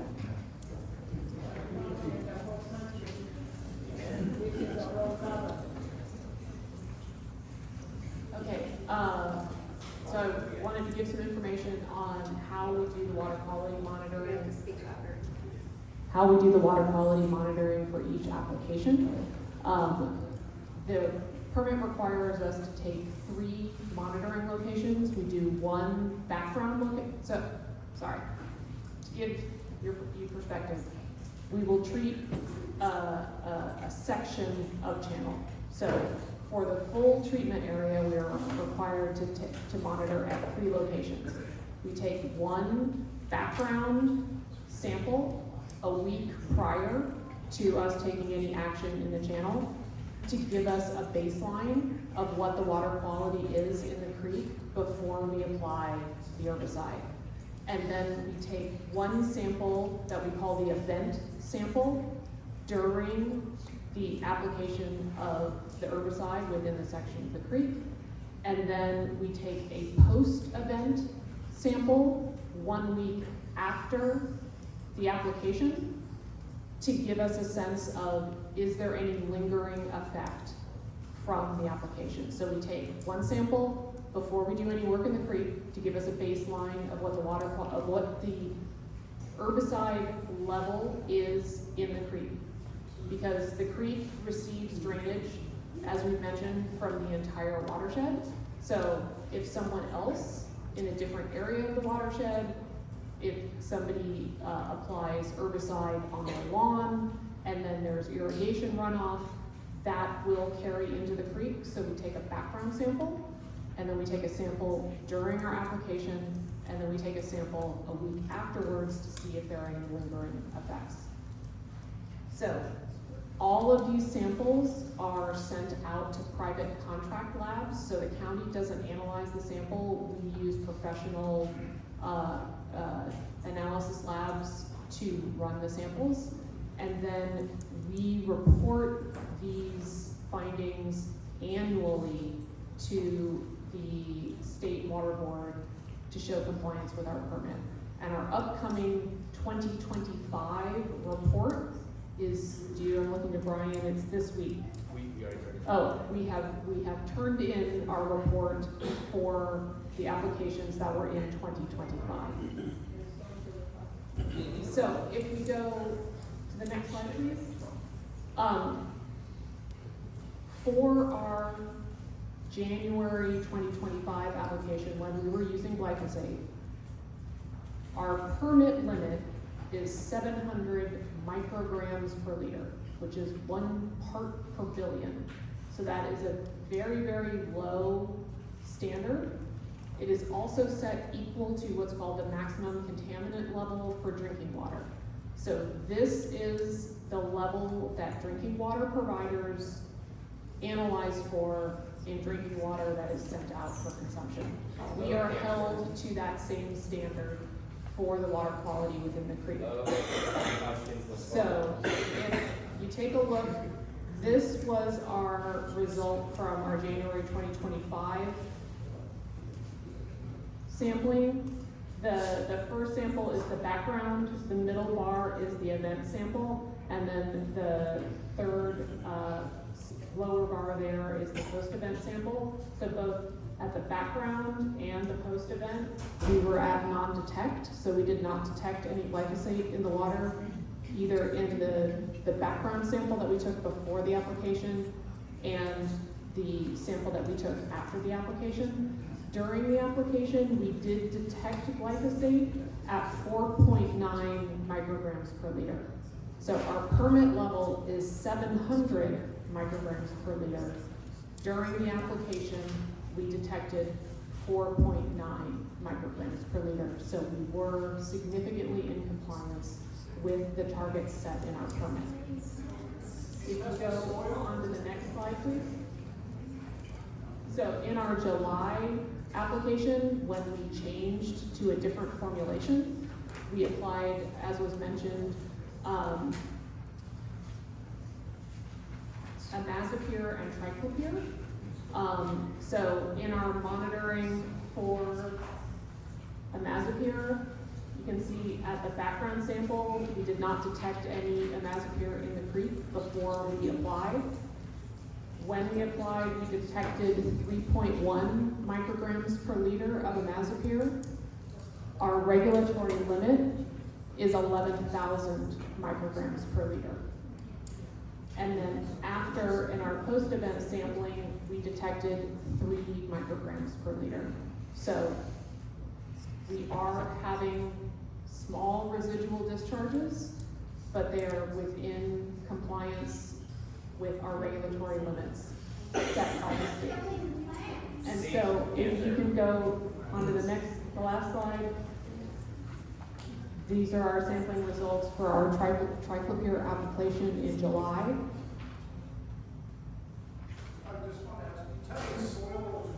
We're gonna get to that question. No, they're not. Yes, we are, we're gonna get to Why that are question. you being interrupted when they ask a question? Because the We've sat public is listening for interrupting the hours now. speaker, and we're trying to get the information out. Then There's so many people that want to Thank speak. you. Can we ask questions? Why can we ask questions?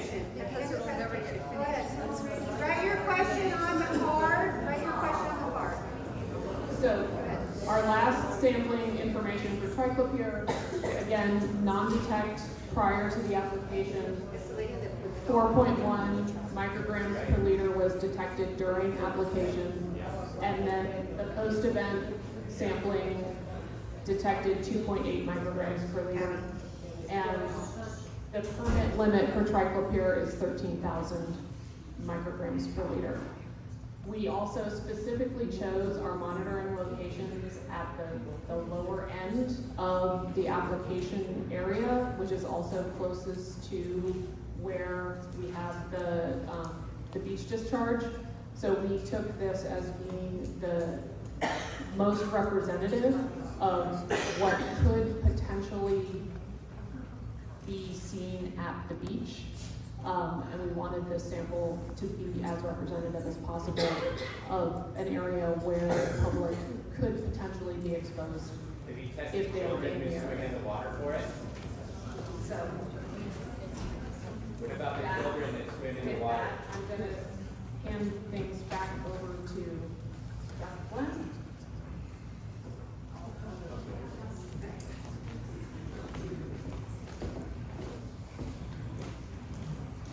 All right, this is my last slide. This is just trying to highlight some of those integrated pest management techniques and decisions that we've been using. So since 2018, we have made changes. That's when I began starting to, again, look at ways that we can reduce overall pesticide use and try to limit exposure anywhere we can. So in 2018, we discontinued spraying glyphosate in all public areas. That includes trails, roadways, curb and gutters, so that's like in residential areas. So the only places that we use glyphosate are in non-publicly accessed areas, which in our flood control facilities, the creek bottoms are considered non-access because again, they are flood control channels. In 2019, we started weed steaming residential areas throughout unincorporated areas in the county. And so that is strictly done basically heated water. And we completely eliminated the use of any herbicide or pesticide in those areas. So we also exclusively switched over to a product for algae control that is organic. It is on our NPDES permit. So when that need arises, that's what we use. We have also been trying to change the way we do rodent control. So we also are concerned with burrowing rodents on our flood control facilities because they can undermine and basically lead to more flooding and levee failures. So we've been testing numerous techniques, and some of these are trial and error because some of these aren't perfect. So we actually kind of spearheaded using self-resetting traps, and they were originally designed for rat control, but we've been able to modify them to control ground squirrels. And eventually the technology caught up with us, and they made specific traps for ground squirrels. Why are we talking about squirrels? I know. Come on, let the people see. Yeah, I agree, you guys. Overall pest management, so this impacts I'll tell everything. you why it's Hear about our important. children Ground swimming in squirrels, ground I ice. was in Huntington And with the whole then levee that we go do away have, from my again, house. I just want to emphasize our commitment to integrated pest management. And those techniques, anywhere we can, we do have a concern. We try to eliminate pesticides as much as possible. Again, specifically targeting where we can. We are limited by our resources. As you know, we do have a limited amount of costs, so we have to analyze that. We love squirrels. Again, having these discussions, Oh my God. we're fully committed to prioritize where we can.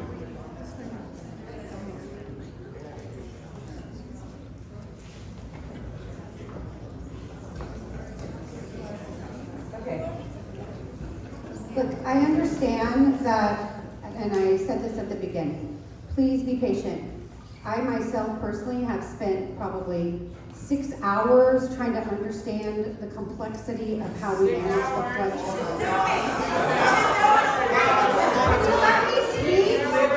Can you let me speak? In the last week, okay? In the last week. So what I'm saying is that we're trying to give a full scope of how the county currently manages the system. And if you don't care to know how the county currently manages the system, we can stop sharing how the county currently manages the system.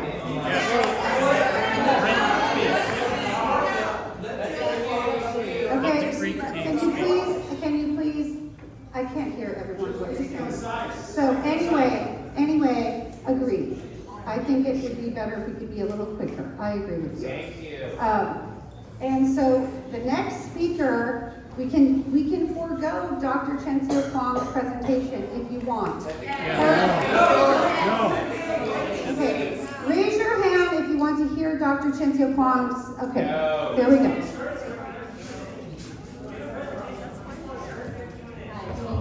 I'll make this quick. I know you have many things that you want to talk about, but as a county health officer, I primarily look over a lot of the communicable diseases. So you know the county health officer during COVID, the RSV situation that we had, and you probably know more about measles because you've seen some notifications about confirmed measles.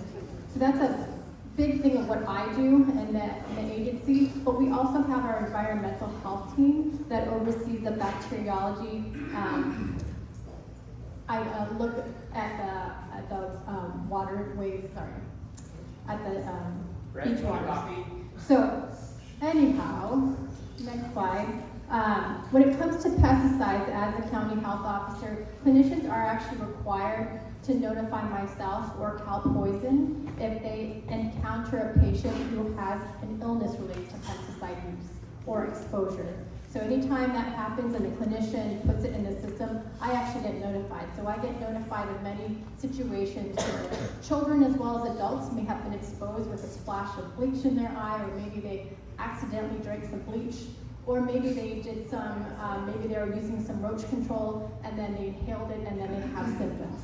That's when I get notified. Now, in terms of whether or not I act on that, depends on the trends that I'm seeing.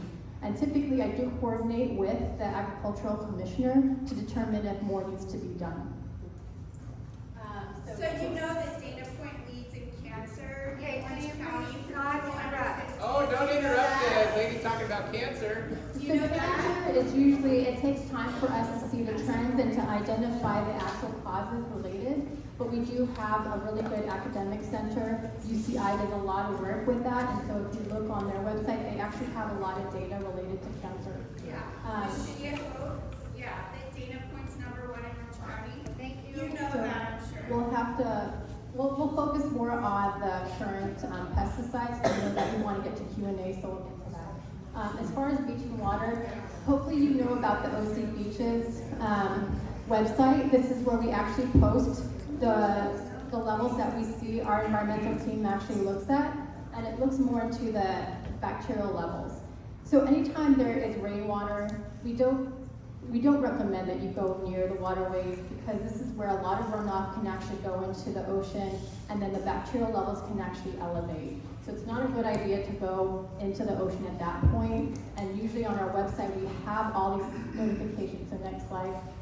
You'll see this on ocbeachinfo.com, and this is actually a screenshot of today. And so you see there around the Doheny State Beach, there's some yellow signs indicating that the bacterial levels exceeded the state standards that can cause illness. So we don't recommend that you go in the water at those times. Whenever it's green, you can, but if you go to the water when it's yellow or red, that's at your own risk.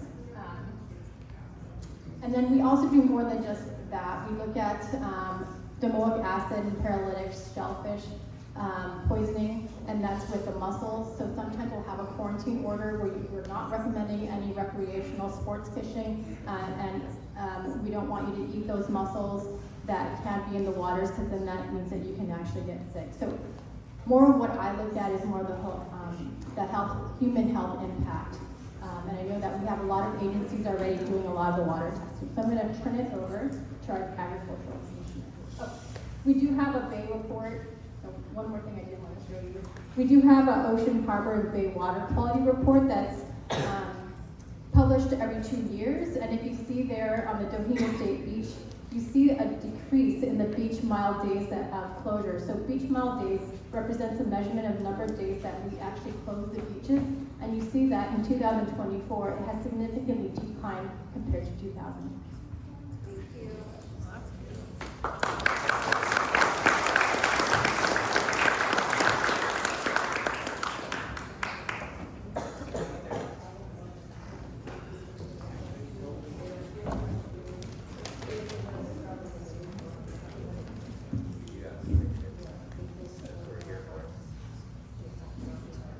All right, everyone. Can you all hear me okay?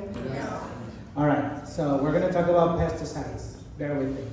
Herbicides. We're here for the herbicides. Herbicides is a class of pesticides. Insecticides, rodenticides, algicides, all of them are under the classification of pesticides. So when I say pesticide, it certainly includes herbicides. And squirrels. And squirrels. So one of the things I did wanted to share, do I have okay, I'll just let you know if you can advance 3 times there. I broke them out, but I'll go a little faster in consideration of time for everybody. So there are 3 levels of harmonious pesticide regulation here today. We have an environmental protection agency at the federal level, which does a level of work registering pesticides. I'm talking about the legal use of pesticides, and I know that might not be what you're here to talk about, but I think it's important to understand the base level. That way you understand what needs to be changed if something needed to be changed. So at the federal level, you have the EPA. At the state level, under Cal EPA, you have the California Department of Pesticide Regulation. They provide oversight, and I'll talk a little bit more in details a little bit later. And then at the local level, you have the Office of the County Agricultural Commissioner, which is me and my team. So there's a couple of tabs that just display the whole stuff. So when it comes to pesticides, what the EPA does is we have the federal law of pesticides in the land. It's called FRIFRA, Federal Insecticide, Fungicide, Rodenticide Act. This sets forth for every single state the framework of pesticides, what can be used. And pesticides will range from herbicides, rodenticides for squirrels, bleach in your house, any type of pesticide, they're all going to fall under these regulations. EPA governs the registration, distribution, and sale of pesticides across the country, but we have additional protections here in California. If we can go to the next couple of tabs there. Before a product is allowed to be used in the United States, EPA will have to, registrars will have to provide human health assessment risk. This is the scientific studies required by the federal government, scientists at the federal government, to evaluate the food that you eat, if that product is being used directly or indirectly or as a byproduct, the air that you breathe, through work, through soil. So they're going to evaluate everywhere where those molecules can get to. That is part of the process. Next slide over there.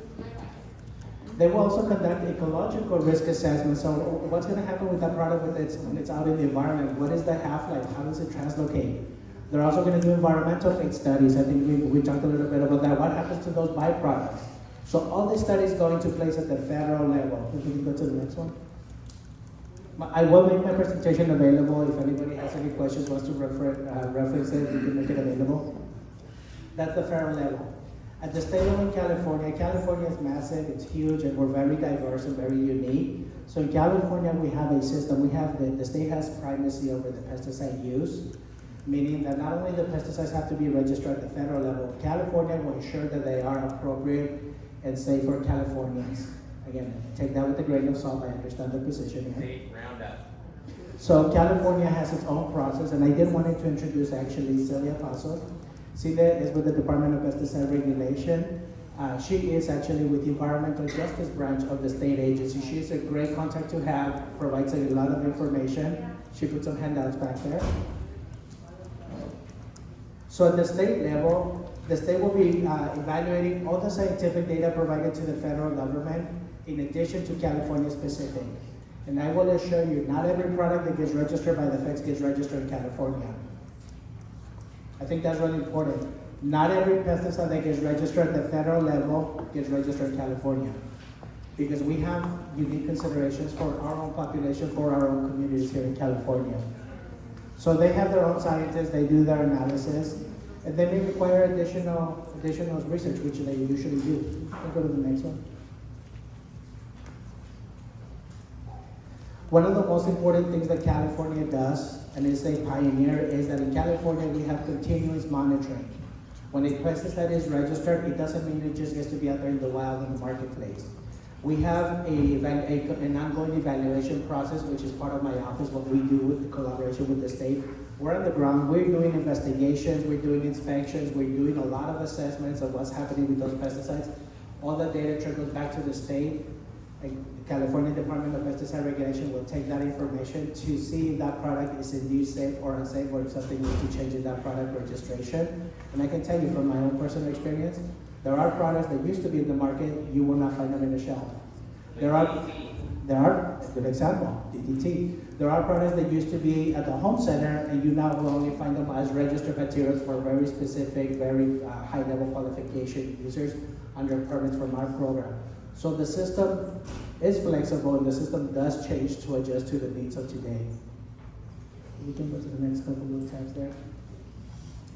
So bringing it down to the local level, every county has an agricultural commissioner.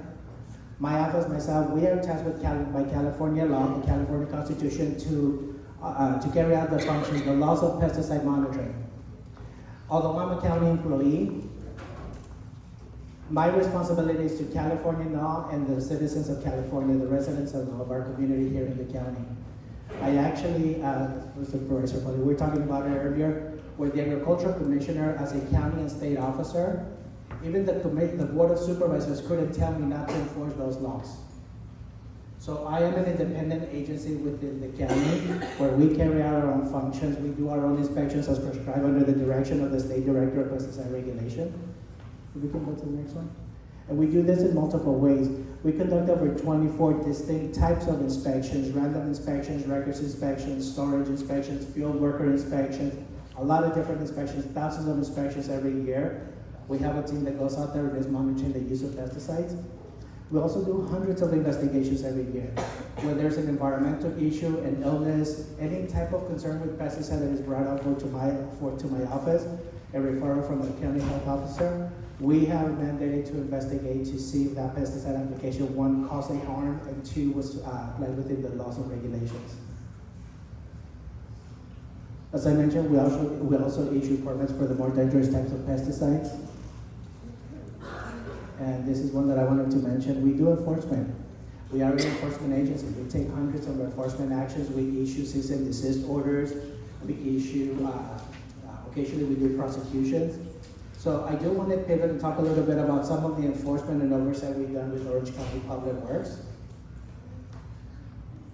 And we'll start off, one back.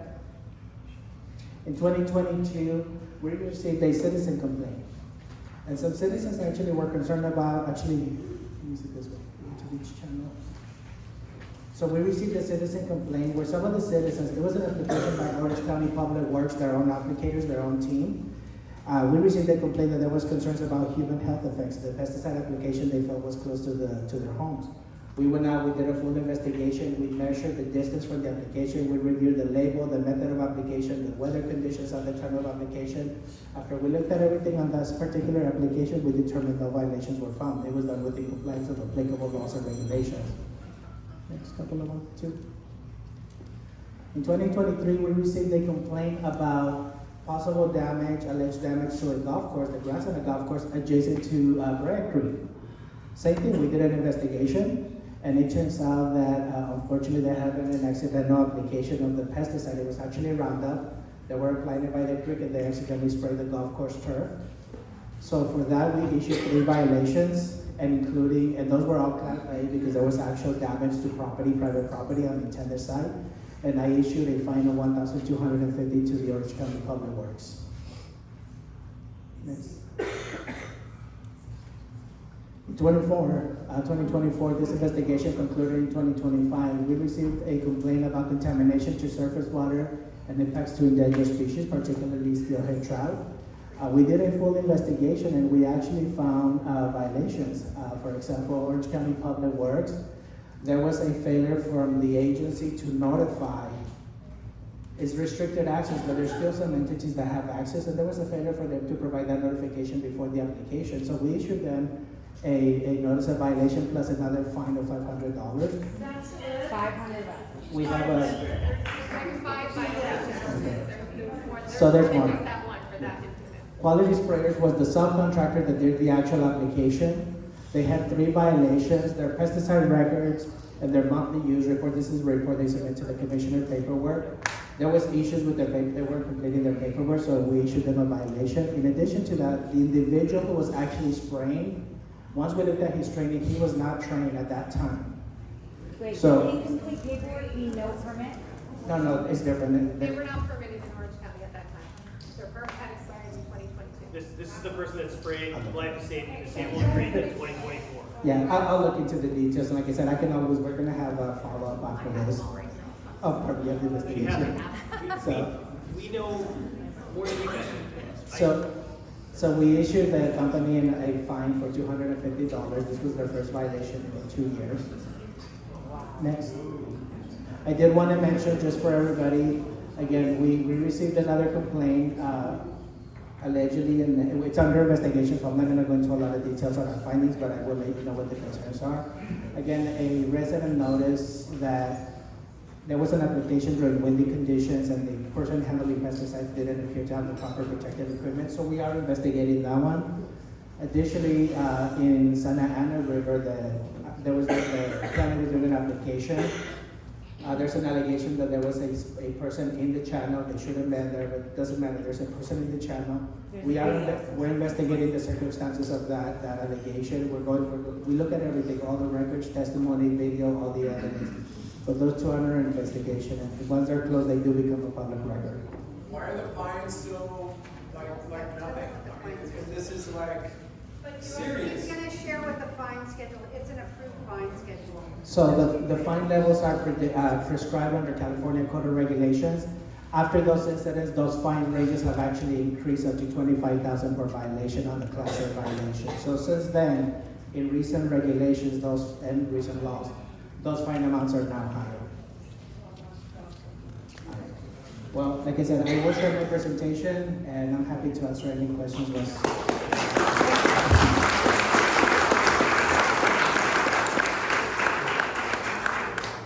So like I mentioned earlier, Celia, with the Department of Pesticide Regulation, and you also have the Office of Environmental Health Hazard Assessment, or we at the state level. They review a lot of they do peer review on a lot of the evaluations for those pesticides for the department. So. Hi everyone, I just want to say quickly hello to you all. I think we're at the end and going to Q&A very soon. Like Jose mentioned, my name is Celia Pazos. I'm here with the Department of Pesticide Regulation. We're one of the 5 boards, divisions, and offices that are part of the California Environmental Protection Agency. And our agency focuses on regulating the sale and use of pesticides. Jose did get into some detail, and they can give you more detail if that's what you guys want to hear. Part of what my office does and why I'm here today, so thank you, Jose, for inviting me, is to support the 55 county agricultural commissioners in the state with engaging with the public, hearing public concerns, and doing meaningful community engagement. So it's really good to see you all here and to learn more about the concerns here in Orange County. So thank you for having me. Keep it brief, but pass it back to you. Thank you. Thank you. That's all. Okay, thank you. So do you have any way to effectuate the regulations and changes in the regulations? From the information you hear here tonight and other places, do you take that back to other people? Yes, you can? Okay. The commissioners can submit for regulatory changes. Okay. All right. We're going to close that slide. We're not ready. Okay. Yes, he said that the commissioners can propose regulatory changes. So I think it's really helpful that we've gone through all this tonight. Okay. So we are going to do the Q&A, and thank you for everyone. We have a lot of great questions. And like I said, we are going to answer every question, and we've divided them by topic. So we have transparency, herbicides, keeping waterways natural, interagency collaboration, climate action plan, San Diego County, and then just general comments. And so we're going to get through these, and importantly, just to remind you, every question, every comment, we have someone scribing all this down, we have the video. We're going to make sure that we create a frequently asked questions document where we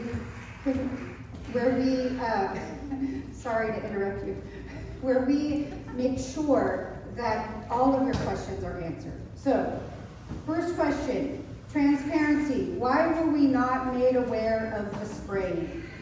So can someone, Dr. Blaine, is that your area?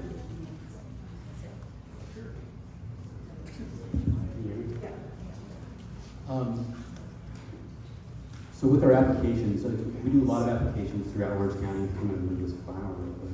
Can you speak louder, please? Yes, and so there's a lot of facilities. Again, we do own those facilities, and we manage them. So What do we do to make people aware of the spring? What Nothing. specifically? Nothing. Right. Specifically Killing our under, kids. So- whether or not it's something we think is satisfactory So- is a different question. What do we currently do to notice, and can you answer a that? lot of our facilities are non-publicly accessed. Okay. So those are ones that are, and they're coming. So for the non-publicly accessed facilities, we don't post. Is that what the answer is?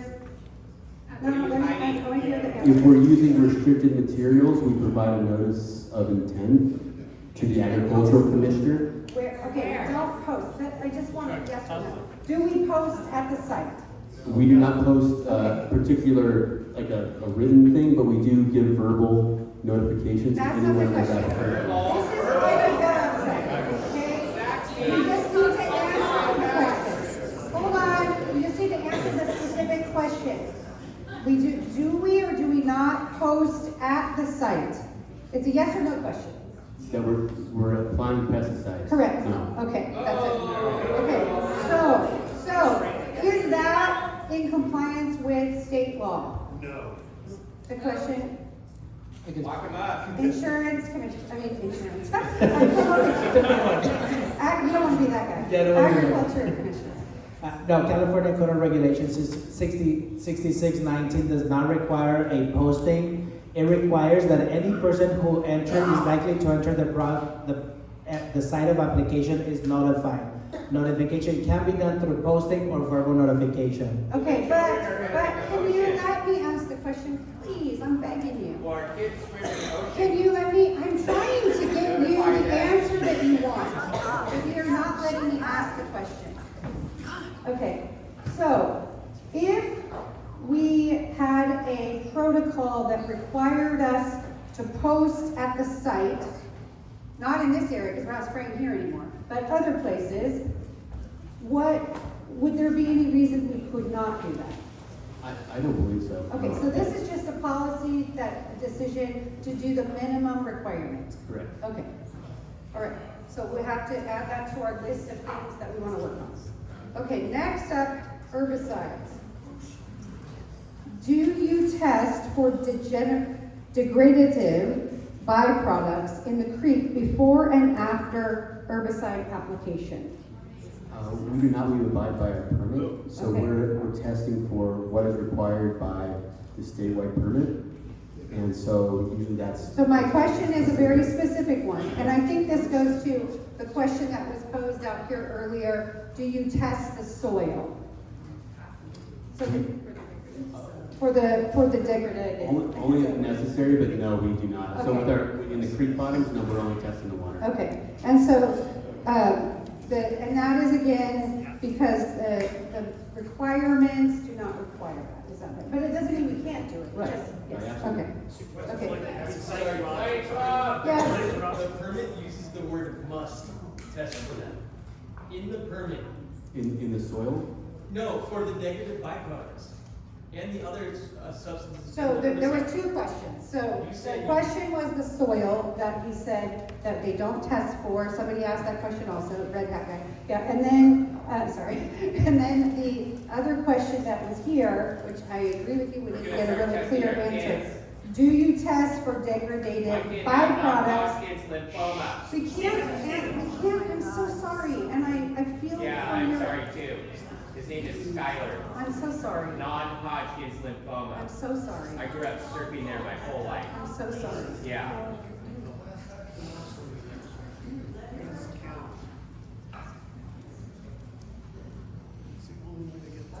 It's so painful, I'm so sorry, I really am. As a mom, I'm very sorry for you. Do we test for degradated byproducts in the creek before and after herbicide application? To my knowledge, we currently do not. Okay, that's all we need to know, okay. So that's another thing we're gonna try to work on, okay. So, the next question is, it seems like, what does it say? It seems like outreach citizens, like members of the creek team, and Supervisor Foley are in agreement that we should not be using herbicides in our environment. And parents. Agreed. Parents, outraged citizens, parents. I'm not outraged. So- My son got non-Hodgkin's Well, lymphoma. I would be outraged if I were. So why does it seem like we are adversaries? Well, I'll just answer that question. We are not. We are on the same team. Can I add an addition? So Sure. this is all new. Sorry. Yeah. Hi, is this on? So as you guys are all well aware, this has happened very quickly. Creek team was not a thing a month ago.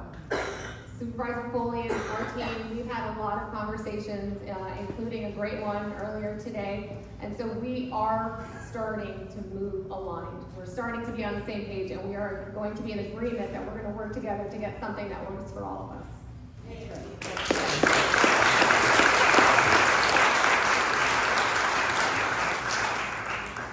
Okay, another herbicide question. What proof is there that it is necessary to remove creek vegetation to control flooding? Justin? Yeah, thank you for the question. So as I mentioned in the slides, the channel was designed with no allowance for vegetation in the bottom. Gonna get a little engineering here, but open channel flow is calculated using something called the Manning's equation. Manning's equation has a variable within it that accounts for the roughness of a channel. And so depending on how rough the channel is, you assign a different Manning's value. So the channel was designed for no vegetation because it has a very low end value, because at the time the channel was created, the intention was to get the floodwater out to the ocean as quickly as possible. Smooth channels equal fast flowing water. If vegetation is introduced into the channel, then that slows the water down and that rises the water surface. So anyone can do this. If you go find a Manning's equation calculator, you can do these equations yourself. And if you plug in a Manning's value for a vegetated bottom, then the water level, the calculated water surface for the design flow rate would raise about 4 feet, which the channel is designed for a design water surface, and then there's something called freeboard that's required by FEMA. That's kind of the what-if available capacity within a levied system. And that's typically about 3 feet, depends on what you're looking at in the channel system. So 4 feet would exceed the top of the levee.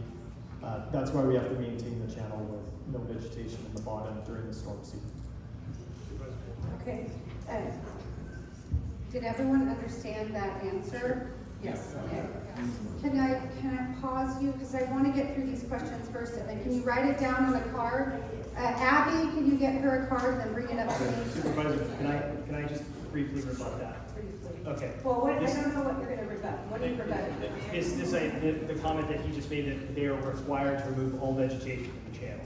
Okay, well, that was the question. I know, I'm gonna rebut what he said, that they are required to do that. Okay. This is from, the only report that we have on this study that has been made available to us, the public, is from the Army Corps of Engineers, which supersedes Orange County Public Works. I think we would all agree on it. This is about removal of impediments to flow. That's what it's titled. Removal of impediments to flow means vegetation, right? Removal does little to provide for public safety during hazardous flooding conditions. Removal of impediments does nothing to reduce damage in the affected floodplain. It does nothing to prevent emergency costs. Evaluation of this concept indicated that there is little to be gained from this method on San Juan Creek. There are no large vegetal or debris plugs by which removal would result in significantly greater capacity. Removal of impediments to flow on San Juan Creek does not meet the planning objectives. It does not provide a solution to floodwater inundation outside the channel. Removal of impediments to flow has the potential to create negative environmental impacts, as removal of vegetation carries along with it the potential loss of habitat. Although it is often a fairly efficient use of funds, which is their primary motivation, it is neither a complete nor acceptable solution. Okay, so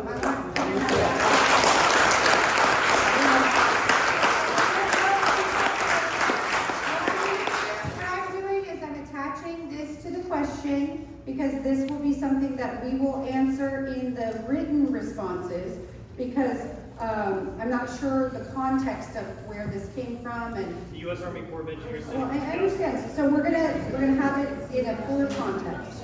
Okay, if it is necessary, why can't it be removed by hand or machines? We're gonna work on that. That's part of what we've agreed to here tonight, that we're gonna try that as our pilot project. What are the EPA approved herbicides being used? I think we talked about that. You wanna say the names again? Although they're not going to be used here on out, I'm gonna keep saying that so everyone knows. The most recent ones in San Juan Creek are imazapyr, triclopyr, and glyphosate. And diclot, sodium carbonate product. This is on your 2020. Those are on our permit, but that doesn't mean we've applied. Okay, hold on. People can't hear. Okay, so what was used after January 2025? In San Juan Creek. Yes, Triclopyr, imazapyr, and that's it. okay. Herbicides. And but we won't be using that anymore. All right. Are they toxic, i.e. what herbicides have replaced Roundup? And I know it's kind of one of those questions, like I think we all would agree they're toxic, but on a legal standard, maybe not. So go ahead. Yeah, no, that's you. Yes. Right, I don't know who answers that question. Are they toxic? Yeah, it depends on the amount and the exposure. So when we're mixing, that toxicity goes down as it's diluted, and so in the water body it's further diluted. So I'm just going to remind everyone that at some point in our country's history, people thought smoking wasn't harmful. At some point in our country's history, and now people think that vaping is not harmful. But we learn and we adapt and we evolve. And so that's what this is all about here tonight. Okay.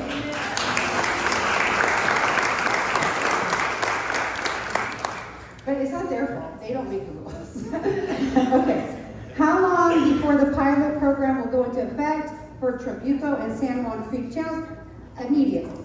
Once implemented, how long will the pilot program run before recommendations are made for the rest of the county waterways? That's yet to be determined, but we know we're going to have some time in that. Yes.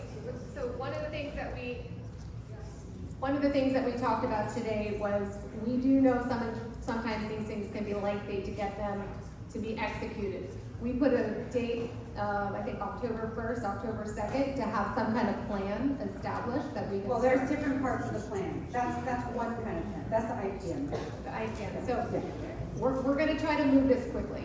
Yeah.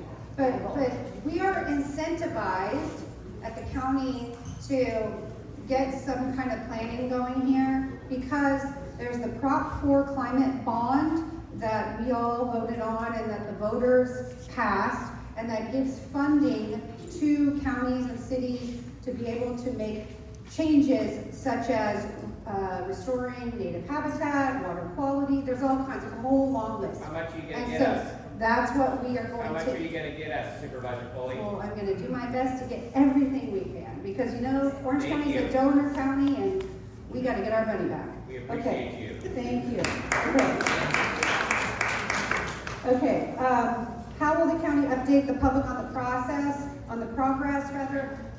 Much like I did with some of my other initiatives, we'll have a landing tab on our county website where we will store all the relevant documents, the FAQ, the video. We already have my investigative hearing related to sustainability up there. So we'll have that, and if you filled out a card here tonight with your email, we'll send you that information. If you didn't, then just go to our website and sign up for our newsletter, and the information will be in the newsletter. I'm trying to get through these questions. Can you hold it? Can you just address that downstream of District 3 that has Trabuco Creek, also Creek, and Bell Creek tributaries? Is Supervisor Wagner also going to be stopped doing spraying in those tributaries going into what we're talking about in your district? Good question.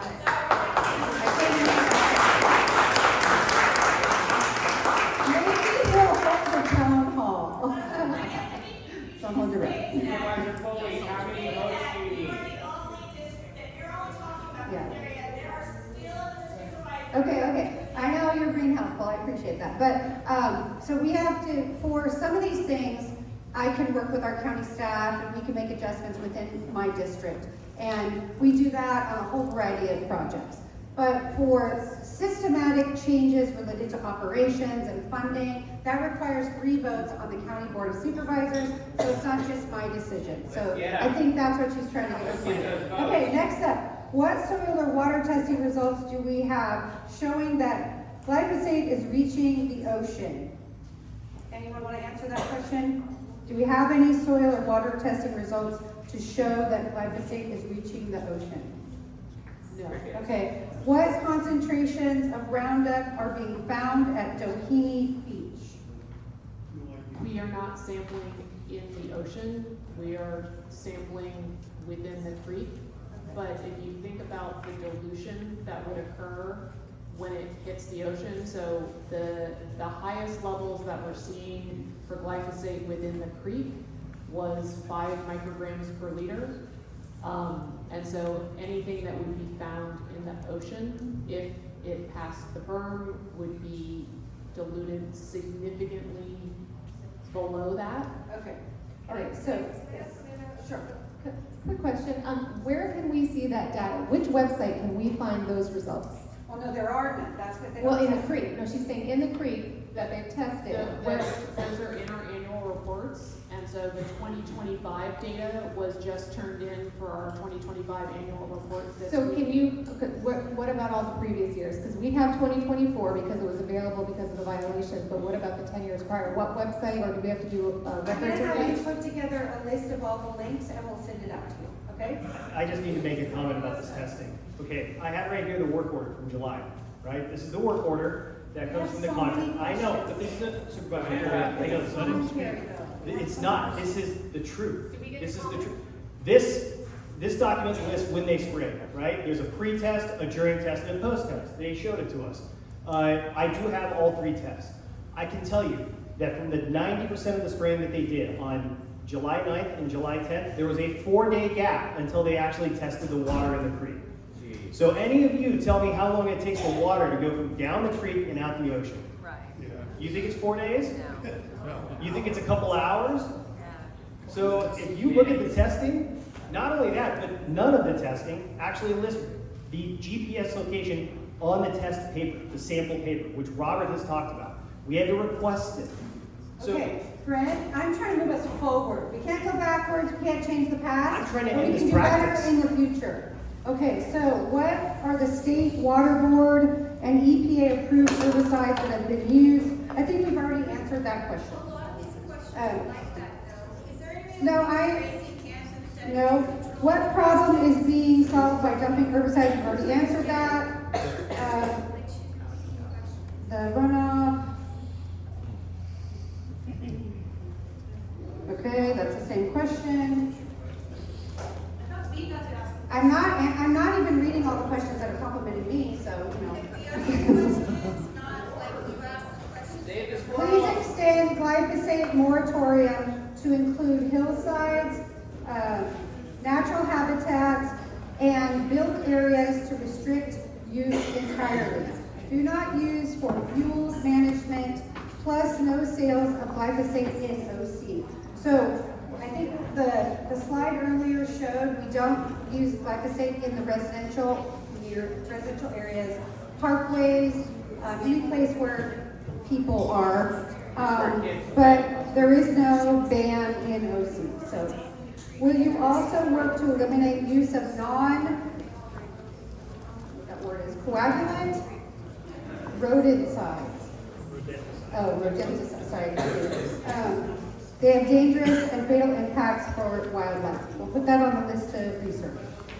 Okay. Supervisor, we do have an answer to that. Actually, I'm going to pass it off to Dr. Glenn, but when he was talking about squirrels, this is specifically about that issue. Go ahead. Yeah, we are acutely aware. Okay, so the question was if we can stop using anticoagulant rodenticides, which was a common practice. Most of them have been banned in certain situations, and so we don't use anticoagulants in our facilities. We use the self-resetting traps. And we have to use other pesticides too, but anticoagulants, no. Okay. And the next question is already answered. The second part of the question is growth that has been killed with herbicide will still block the flow of water even more than if it was left growing. And you know, I asked you the same question today, so do you want to answer this? One of you? I don't know. It's the question of, you use the herbicide to kill the vegetation's there, and then it's now in the channel. When you spray vegetation, it'll eventually die, and then the roots will slough off, and eventually that will get washed away. Or it'll just kind of disintegrate, because most of the plants are water. So. Okay, how do you justify spraying in areas with endangered species? We talked about that. What is the plan? We discussed that as well. But we'll put the answers in writing. What guarantee do we have that any poisonous herbicide sprays will be used? I think they mean not used. So the guarantee is that, what's the guarantee? So any facility that's decided on, again, with this process, I mean, we are committed again to integrated pest management. There are other options. I will say that, you know, cost and the availability of labor to do that, because again, our primary goal is public safety and flood control and in preventing that flooding. So the way that they guarantee is that they've agreed not to do it. Right. And if you tell me that they're doing it, and then we're gonna take it over to the agriculture commissioner. Yes, absolutely. Non-toxic chemicals that they will be using? No, we're not gonna, I don't know if you've been here for the whole thing, but we're not using any herbicides in this area. Okay? That's what we talked about like 2 hours ago, 1 hour ago, half an hour ago, and just now. It's a new policy. Yeah. Okay, so this question, we talked about this, but just to reiterate, the question is, can you stop spraying along the channel and the bike paths so that they're not sprayed? We're not supposed to be spraying there anyway, correct? Depends on the area.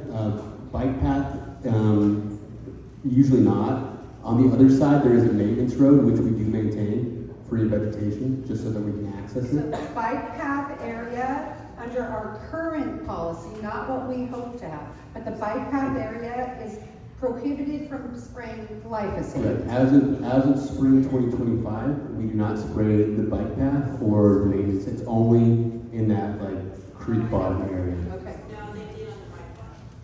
Okay. Well, if you are concerned about that, send us an email. I have to say that there is an area to the west of the bike path, and it's like a flood control area that you have signs on that say stay out, that you do spray that is immediately adjacent. I think that's what he's saying, that they do spray in, yeah. But this is the bike path, not the road. This is the bike path. Can you look into that? Yeah, absolutely. Okay. Yeah. Okay. Oh, I know where it stops. This is a hard question to answer. I think we're gonna have to answer this question with a written response, but I'll let you give it a shot. What are the current pests / weeds, etc., that are so dangerous to the habitat? Habitats are self-cleaning and naturally regenerate. So as previously stated, we are concerned with a lot of the unwanted vegetation. The main things that we are targeting, especially here, are woody vegetation. So a lot of the native habitat, like willows and things like that, mule fat, establish woodiness. They get very, very large, and those are the ones I'm most concerned because they will establish habitat, and that prohibits us from doing maintenance in it. And so that we're unable to fix anything that goes wrong in our flood control channels. And also what was talked about, they can start impeding flow and they can lead to like debris getting stuck and things like that. Okay, but I think the question really is that, is there anything that is, like any pests or weeds that are actually dangerous to the habitat, that is the native habitat?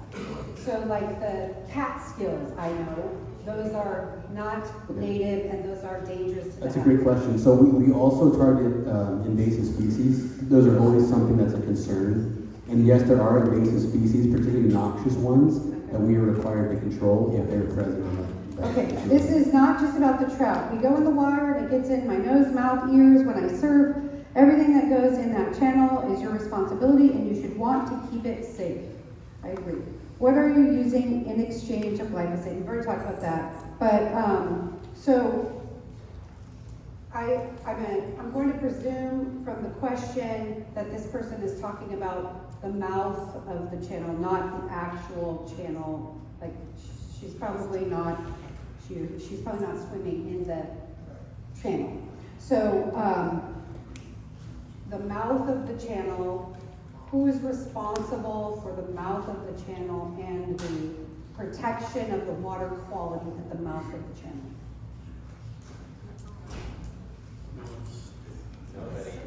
Well, all of the upstream dischargers, so all of the upstream municipalities and Orange County and Orange County Flood Control District are all responsible for the water quality that discharges at the mouth. Okay. Who on this panel? Raise your hand. That is the responsibility of the OC Watersheds program and the OC Stormwater program. So for the unincorporated county and the flood control district, that would be me. It would also be my counterparts at the city of Dana Point and San Juan Capistrano and the municipalities upstream. Who do we complain to if our kid has non-Hodgkin's lymphoma? Okay, regarding the third-party testing of samples, who are your lab partners and how often are they evaluated or assessed? Is this part of an RFP process? Yes. Okay. So we have a slate of contract labs. I can't name them all off the top of my head at this point, but we can provide the slate of contract laboratories that we have, and yes, we evaluate on a request for proposal basis. Our previous contracts were under the previous procurement manual were a 3-year plus 1-year extension plus 1-year extension, so ultimately a 5-year contract. I believe. The board, we just changed that rule, and so the contracts will be for a shorter period of time to encourage competition. Yeah, and I believe we're going out for RFP within the next year or two. Do you? Can I just have a quick follow-up on that? If you're going to shorten the periods to increase competition, how are you going to solve for internet shopping for good results? For what was it? How are you going to solve for the problem of lab shopping for good results for the county? How do we decide on who is the vendor? To address his question, so let's just say, I want to come out with this certain result, and I think this one lab is going to be better than another lab. How do we decide? Is it a random lottery, or how does it decide it? Like you want to test the water quality, you do some testing. Yes. How do you pick the labs? We generally pick the lab. There are labs that apply for different tests. So we have certain labs that do toxicity testing, we have certain labs that do bacterial testing, we have certain labs that do organics testing. And so generally it is based on the expertise of the lab that has been selected for So for RFP pesticides, process. as an example, I don't know if you have that. Yeah, report. it's wet. So for pesticides as an example, It's WEC. Oh, So there's only a couple that are available to do this testing right now. WEC is the most highly used one. so we use WEC for this testing, right? So was there an option to pick a different lab, or that's who we use for pesticide testing? That is generally who we use for pesticide testing because they are labs have to be certified for the tests that they run. And so that is how we choose the labs that we send the samples to. We send the sample to a lab that has been certified to run the analysis by the state. Okay, so maybe we can talk about. Why the need for more competition? This isn't to do with pesticide, it's just contracts and overall at the county. So good question, but not specific to pesticides. Okay, does the lab collect the samples or does the county? The county collects the samples. Okay. How do you ensure best practices are taking place with your lab partners? We submit quality assurance and quality control samples randomly through our submission of samples with our labs. So we will submit what's called a lab blank, where we put completely clean deionized water in a sample, and we label it in the same, in a blind manner, so the lab itself does not know that that's a blank. And we ask them to run a suite of tests on that lab blank. We will also submit what we call a spike sample, where we create a known concentration of an analyte, and we submit that, again, blind to the lab, and then we evaluate that data when it comes back to make sure that it matches, and when it doesn't, we follow up with the lab on their performance. Okay. Do you test for anything above and beyond permit requirements? I think I know the answer, but no. No, in general, what guides what we sample for is what our permit requires us to do. And that goes back to yeah, I understand. I was just gonna make that point. But that goes back to, and it's no different than, the public noticing for county hearings as a minimum noticing requirement. We can decide that we want to do a better job to reach more people, to notice beyond the area that's legally required, so that we can ensure the public knows. Same thing for pesticides. Supervisor Foley, you had a great comment earlier. There is what's allowable and what's preferred. And we're not going after what's allowable. We want better. Okay. Is any water flow monitoring being conducted during the sample? You are not doing what is required. You are not doing what the Okay, permit we're going to, I know. Do you guys disagree that day-to-day testing is required? Hold on. You're making that conclusion, and I've asked about this also. And so when we meet next, I'm gonna get exactly what you're concerned about, so that we can research this issue that you keep saying. I've given it to them and told them many I know, times. Supervisor Foley, we have given this to them. This is the frustration. This is why we're here. Okay, but Hold on. We have given this to them in emails. We have given this to them in emails multiple times. We were ignored and ignored and ignored, and thus Creek Team was born, right? That's why we're here. Here is my notebook. Here's my notebook of every email sent on this topic. And I had my team tab it by category and topic, and I'm going to read this entire notebook. I'm going to take my notes, and then I'm going to meet with our staff and ask them the hard questions of why wasn't this done, how come they think this and it's not that, and we will then put this in our FAQ. We will put in our FAQ. Okay. Is any water flow monitoring being conducted during the sampling events? Yes. Okay. We did pre the event and the post sampling. Why use 1 week increments to bracket chemical application events with sampling, upstream and downstream? That is, I'm going to look to Brian for confirming this, but that is the sampling requirement laid out by the state. And so what we're looking for in the 1 week post-application monitoring is to see if there's any lingering effects from the application when it occurs. Why are you testing upstream, pre and post of the event? You showed it on your water quality slide. Right, they're testing upstream pre-event so they can get a foundational baseline of what's in the creek already. And post, that was the slide. I wouldn't Yes.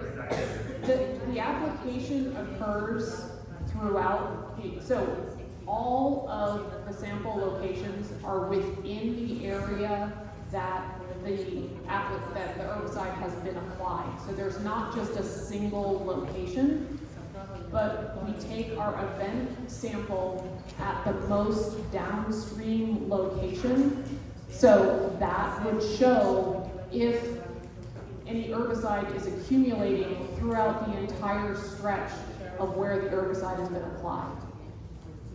Okay, so the next question is related to Laguna Beach, wanting me to help with Laguna Beach. The Laguna Beach City Council has been working on a plan with regard to killing invasive species with weed killer in order to prevent wildfires. This person doesn't believe that. As you know, there is no reason for any pesticide use. Is this something I can work with you on? I would love that. Thank you. I just had a conversation with the city council member from Laguna Beach in preparation for this meeting, so I do think this is an important issue for all of the 5th district. So thanks for offering to help. Can you add Aliso Creek, Newport Bay, and other OC coastal areas into the pilot program? Can we pause the spray of herbicides in those areas too, also including the hills, trails, and Laguna? We're going to take this one under advisement because we're going to work on, this with our group. How far up the creek were they spraying? And only the concrete areas or up east of San Juan Creek and up to La Plata? That's a question. Yeah, in San Juan and Tribuco, it's only channelized sections, so those with maintenance roads and concrete river. Okay, this next question is the same, we just clarified. Do we spray at Casper's Park?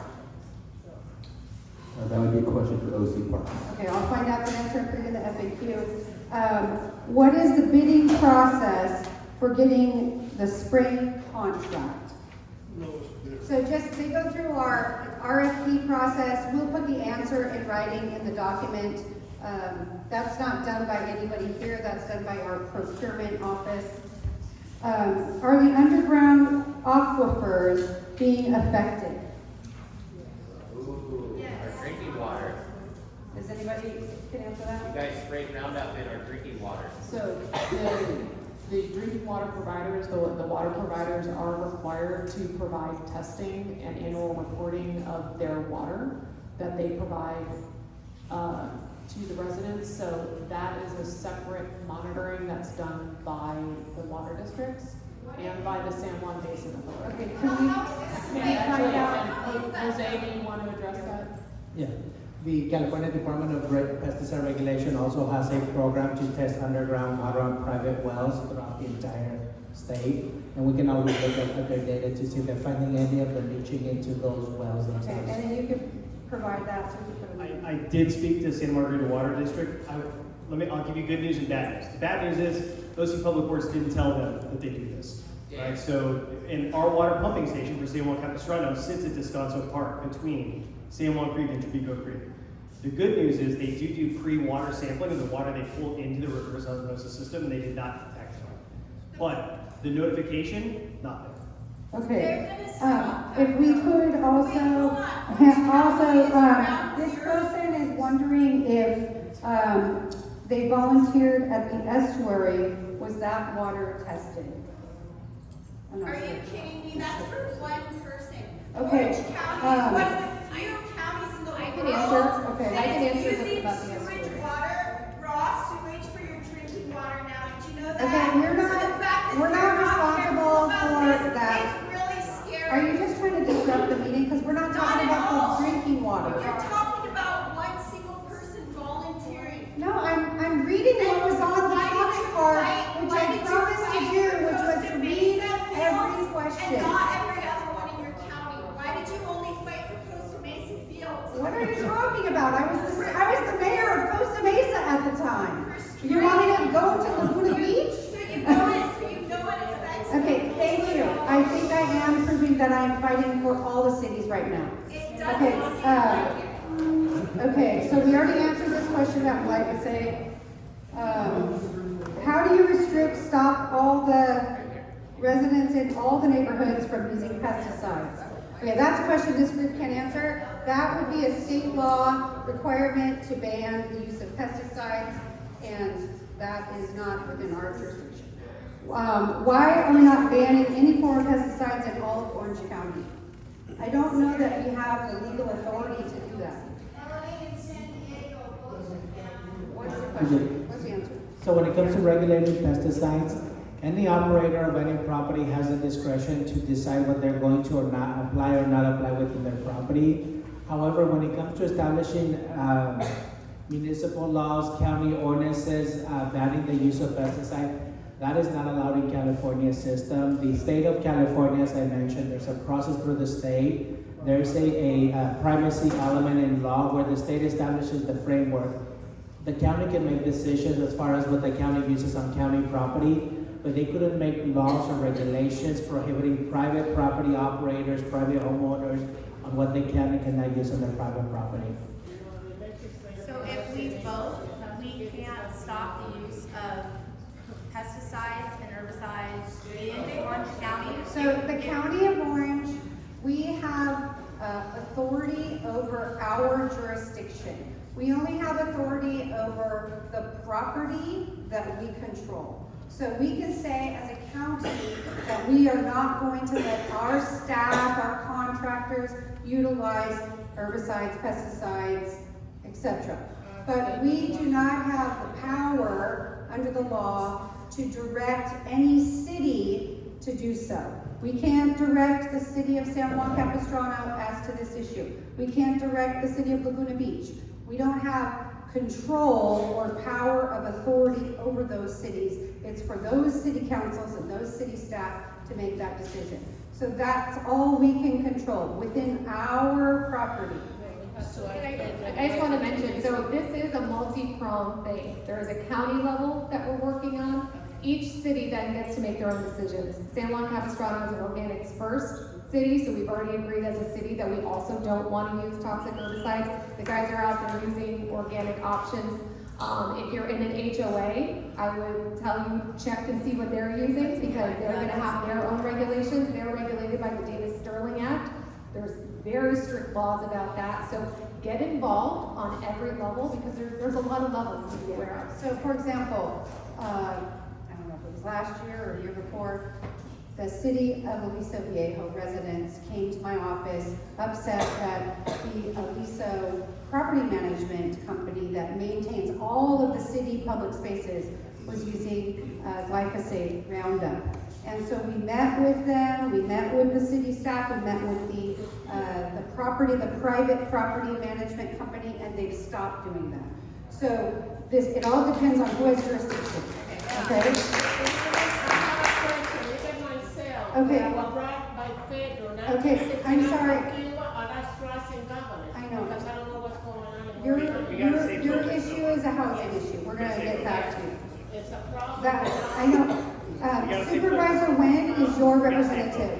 Supervisor Janet Nguyen is your representative. So you need to take your housing issue to No, it's not Supervisor. Washington. I was told you guys is under investigation. Okay, That's what I don't was know. told. Okay, this question was already asked.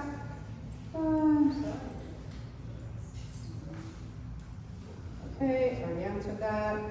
Trail maintenance at Trabuco. That's all it says. And I guess they want someone to comment on, do we use this on trail maintenance at Trabuco? The Trabuco facility, Trabuco Creek Channel, or is it? No, it says trail maintenance, on the trails. Like for the bike path? Yeah, As of spring 2025, we now use it. okay. Laguna has a blue belt, like a green belt. Fishermen always oppose it. But Laguna created one. How can we continue the trend to blue belt south from Laguna? I don't know. That's a question we'll have to email you and answer. Okay.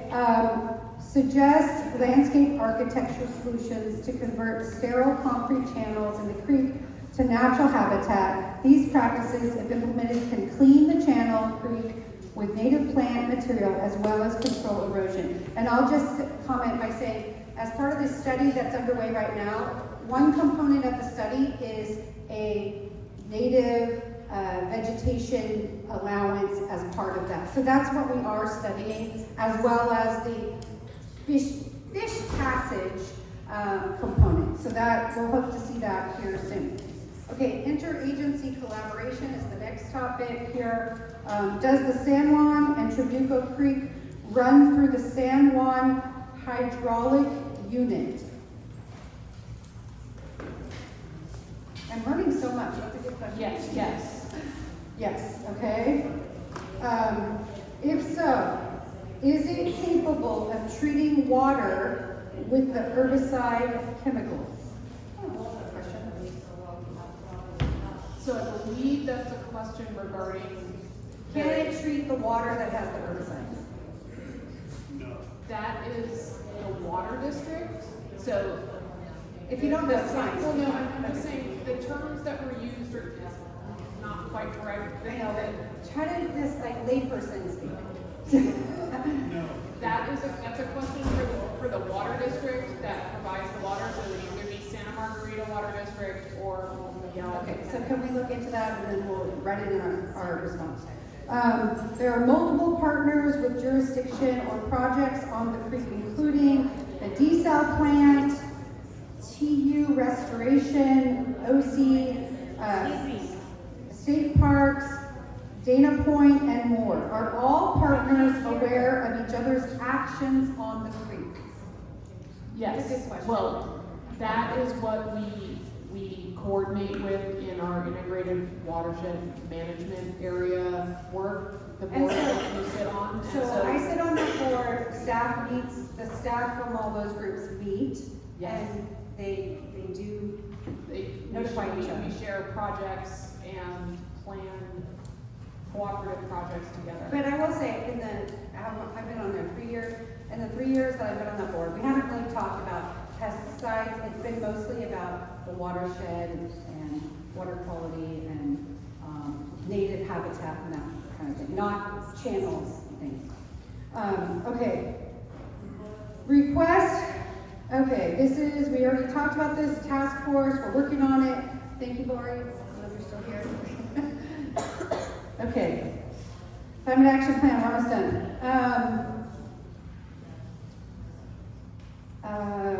This person reviewed the climate action plan and doesn't think that it mentions excluding the use of herbicides or pesticides from specific places. That's true, including but not limited to waterways, parks, sports parks, hiking trails, etc. When will the CAP be updated to address this? I think it's more generic so that we can then drill down and have policies and procedures, but that's a good question and good point. The CAP states that it is not legally binding for implementation. I don't think the CAP actually says that. I think that's what was reported that it said. But the CAP, as it relates to county operations, as it relates to the way that the county will run in terms of public works, OC parks, environmental health, all the different county agencies and departments and our county employees, it is a directive to them, okay? So what it is not, and this is where some people try to confuse the issue, what it is not, it's not a directive to you. Like, it's not telling you, go and remove all of the grass out of your front yard and replace it with native plants. It's suggesting that might be a good idea if you want to save water, but it's not a directive to you. It's not a directive to the builders as to the requirements that they have. That's coming from the state law anyway. So the difference between a voluntary and an involuntary is really that it's a directive to our county and to how we operate our county. It's a roadmap for the future to be greener, cleaner, more sustainable, reduce carbon emissions, electrify, get things in a better position for the future. But it's not a mandate on private residents, businesses, or anybody else who's in the private arena. Okay, then will there be another opportunity for the public to provide feedback, comment on the next revision of the CAP? Every day you can provide feedback and comment. We love it. We'll take it.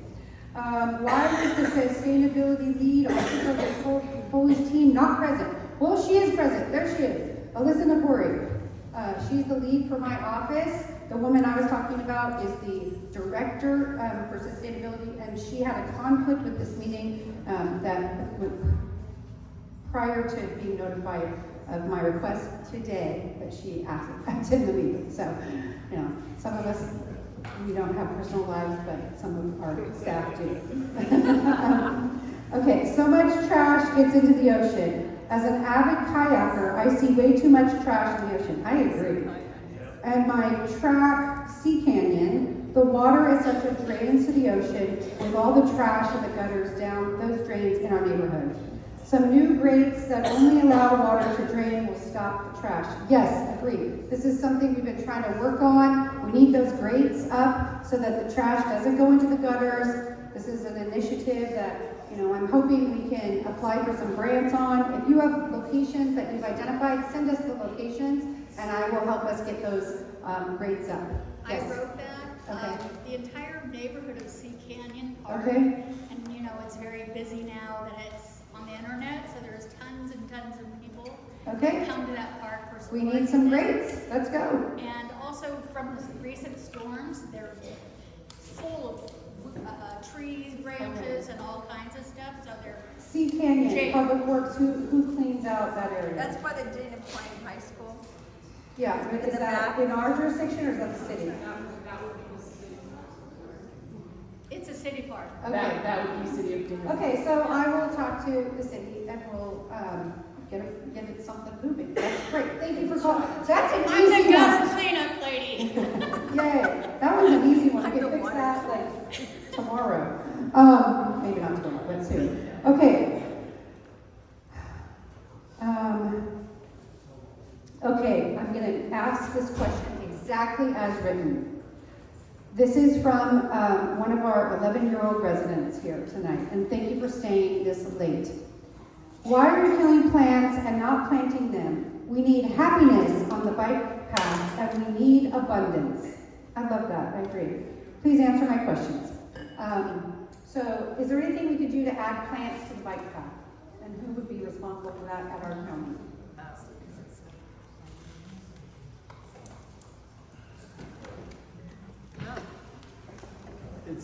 It's definitely something that can be looked into.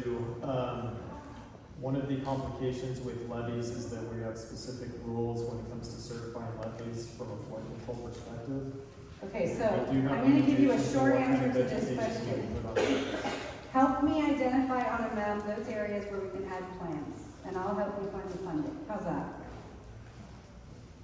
Sure, it's not funding, it's legal requirements for being able to certify the levies. I know, that's why I said, help me identify the areas where we can provide plants legally on the bike path.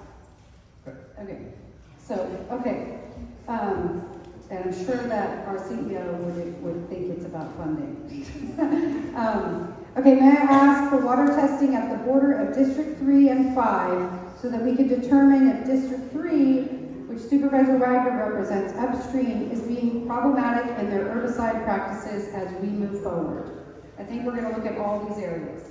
Okay, next is just general comments. Please give an update on the fish ladder project. There are no fish. Who can update on that?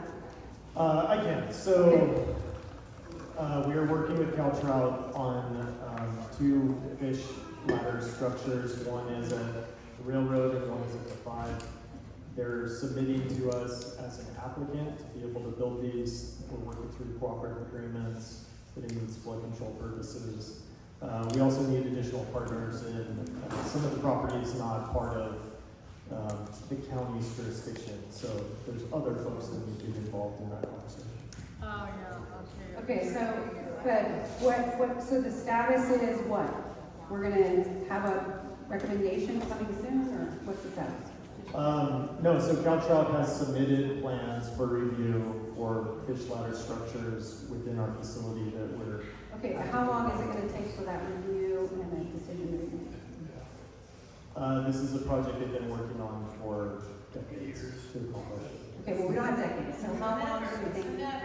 How long can we take it? There's no steelhead. It's not under our control, it's under CalTrout's control because it's their project they're submitting for approval on our facility. Okay, but who are they submitting it for approval to, the state? No, to us. Okay, so then we control the review. How long are we going to take? We turn around the reviews very quickly. We're not responsible for the submittals that are provided to us. Okay, but I'm just asking, they submitted the request. What can we expect the turnaround time to be? You can't. I don't The understand. turnaround time is a couple of weeks Okay. when we review it and provide it back to them, and then it sometimes takes months before it comes back to us. Okay. So is there somebody at Couch Route that I can talk to? Sandy Can James. I speak up? Okay, so can you give me that contact? I have spoken to Sandy several times now, we're in close communication. She's gonna be on the advisory board, to try to help make everything a little bit better, so she's very excited about the possibilities. So Justin, you're gonna give me the contact info, right? Yes. Okay. Okay, I'm gonna share this comment because I think it's important to hear the voice. My daughter is in remission from stage 3 neuroblastoma, pediatric cancer. Please don't poison us anymore. Okay, are there any jobs available in person or remote to help with this project? We have a government jobs website. You can go to the website and all the jobs are posted there. Here's another comment from another 11-year-old resident. Why don't you not spray poison into our beach? You are killing ocean animals and giving people cancer, and you are killing people. And why are you killing our ocean and not protecting our ocean? And then a picture drawn saying dead because of you. So we are not spraying. Just to be clear, we are not spraying into the ocean. Yes, anything that flows from any neighborhood into the channel heads its way into the ocean. And so from here on out, we're not going to be spraying anything, but I will remind everyone that we're not controlling the residential pesticide use, the municipality pesticide use, and so that all somehow makes its way into the channel also. But we will no longer be using that in this channel. And thank you to the 11-year-old resident for engaging in, I'm not sure if it's a she or he community. Most of the presentation by OCGov was background that could have been shared in advance. Why wasn't it distributed beforehand so this meeting could focus on questions, risks, and decision making? Way too long. I appreciate that. This is a resident of Laguna Hills. Thank you. We finished the presentation today, like an hour before I drove down here. And we spent a lot of time getting all the information to be able to do a thoughtful presentation. So I would have liked to have been able to submit it to you all in advance, but just the time constraints did not allow for that, so my apologies. The final, let's see. Okay, final question. Under California Healthy Schools Act, Capo Unified School District is required to notify parents of pesticides applied on school grounds. That's true for all schools. Our high school surf, paddleboard, volleyball, swim, and water polo teams use the ocean and beaches to practice and team build. Has the county informed Capo Unified School District so they can inform parents? I know who wrote that up. Good job. She wrote it. She just handed it to me. She just walked up and handed it to me. So, I mean, I'm telling you because you raised your hand. I want to so. know about the informed consent for parents. Yeah. So I think what we learned here tonight is that there is no noticing on site. There is no, they didn't post anything, they didn't notice anything, and the state law does not require the same kind of level of posting that we require in our school districts, for obvious reasons, because in the school districts, you know, the kids are playing actually on the grass and in the school. And so, but the point I think is that we can give better noticing than the state law requires, and we should. I mean, it's easy to put a poster up on the fence. Oh, So- we need it for public health. The parents don't know Okay. what to look for signs Well, we and also symptoms, shared you with- neurological disorders, fertility, issues, all sorts of things that kind of person, cancer. Understood. They don't know. Dr. CK shared also, I encourage you all to go to that OC Health, I don't have it up right now, but we'll send this out in our email and our newsletter. But I encourage you, Dr. Chinciopong, what was the address for the website where you could check the health quality of the water for recreational purposes? OC Beach Info. Right, but this OC is Beach info. with the school districts. This isn't recreational. Well, I know the school districts have different requirements, we don't govern that. But That's are you communicating with them? go ahead. Yeah, for the Healthy Schools Act, there are requirements to notify the parents on an annual basis, and every time there's a new chemistry introduced into the school, or unless the parent has a specific notification request. What I can do, if you can take my business card, I'll follow up to see if those requirements extend outside of the physical campus of the school for any direct application on any area where the pupils or the students will be engaging in activities. But I will look into it and follow up. Okay, that's good, I didn't understand the question.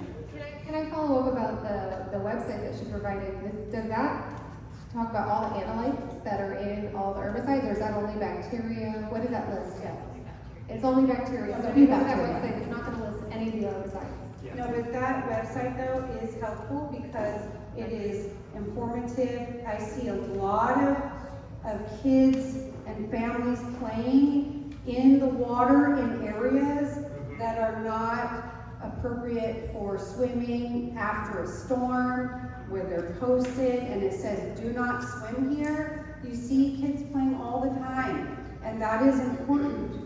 That's another important piece of this whole system that we want to make sure to get the word out about. What I'm hoping is that the county will inform the school district so that the school district informs the parents every time that they're gonna spray in a place where the student athletes are practicing. And that includes the ocean and the beach. Yep, understood. We don't spray in the ocean, just to be clear. Well, the Yeah. runoff comes in. Yeah, understood. Yeah. Okay, so I lied. I'm gonna say there's one more question. This is the last question. Thank you for taking on this work. I'm sure it's challenging, and I hope it becomes rewarding, if not already. Oh yeah. Questions. Do you foresee opportunities to bridge low-tech indigenous land stewardship and tribal leadership and/or current model of infrastructure, the gap between those, and engineering? And I think that's like a policy question. I don't expect you all to have the answers, but it's something we definitely will consider, and will for sure invite our indigenous representatives to be on our advisory team. Okay, if there's anyone else who would like to still make a comment, Alyssa, do you have where's Alyssa? I think mine got skipped in that somewhere. I put one in, but I didn't see it pop up. Okay. Why don't you just ask what? Yeah, so I was asking about one of the lab results from January for glyphosate. I noticed, Andy, you put it that it was not detected for the third one, but the actual lab results say it's invalid because it was tested outside of the required time limit. So I'm wondering why you said an invalid result was valid. It was tested one day outside of the holding time, The and that holding is time's the 22 best, days, and that it is was the over best 20. information that we have for So- that sample. So, So what I was the test providing result was was the information invalid. that we have. Can you, In any regulated lab, in any place, like anywhere in the country where you have laboratory sciences, regulated sciences going on, can you pass off an invalid result as valid? What I can do is I can follow up with the lab and get their evaluation of the potential impact from being outside the holding time. it's invalid for a reason. Why not? She said she's gonna get Yeah. the answer. You can't go backwards, we can only go forward. There was no follow-up analysis done too. Okay. No proof We that can't glyphosate was go bad. backwards, we can only go forward. Okay, yes, next question. But there will be accountability. We can't go backwards, we can only go forward. First off, thank you very much for having this meeting. Katrina, we really appreciate you. And I'm looking forward to seeing some progress going forward to improve things. I have a question regarding the slides that you showed up there. We have a business in San Juan right along the creek in 2010 when we had that flood event. What's interesting to me, and I'm obviously not an expert, so I'm curious to know, and I put it in my card there, I was kind of rambling, but the flooding, the issues that we had, you saw the churning water, it was, if I understand correctly, it's because there was cracks and or intrusions into the side of the concrete walls, creating a washing machine effect in a number of places, and they ended up having, you can see literally on that front slide, those rocks, they put in rocks, a whole bunch of big boulders in it. So to me, in my layman's mind, I'm thinking those rocks on the side there could potentially cause water to not flow as freely. And also, a lot of the slab material from those walls are literally in there now. I hope that you please walk along there. It's a beautiful, wonderful place to go walk along. There's a park, and I'd like you to walk along there. And you'll see all the slabs in there. So I'm confused as to why I get you want to remove invasive species that are harmful, but to remove the plants, and you need to have it free and clear, but you've got rubble in the bottom. I'm confused by that. That's a really good question, and I think we will not be, I don't know if we can answer that now, or we can follow up. I pulled that card out. I think it got, when they handed me the cards, because I thought that was a good question. Yeah, it is a good question. So, generally speaking, the method of failure that we've observed is from scour that undermines the concrete panels. They're unreinforced concrete panels. Once that scour happens, then the panel collapses, and then that scour hole is what is developed that we showed in the video. So in those emergency repairs, we did place a lot of rock. We will utilize rock at the toe of the slope to try to arrest some of that scour that takes place. But the sheet piles that we've installed at $80 million in improvements, we've installed sheet piles of the levee. That cuts off the hydraulic flow within the soil that actually sutures up the levee quite a bit from that perspective as well. And so even if there is scour, the presence of the sheet pile prevents it from unraveling. It's not perfect. We still have a lot more work to do. You put a bunch of big pilings in there too. Correct.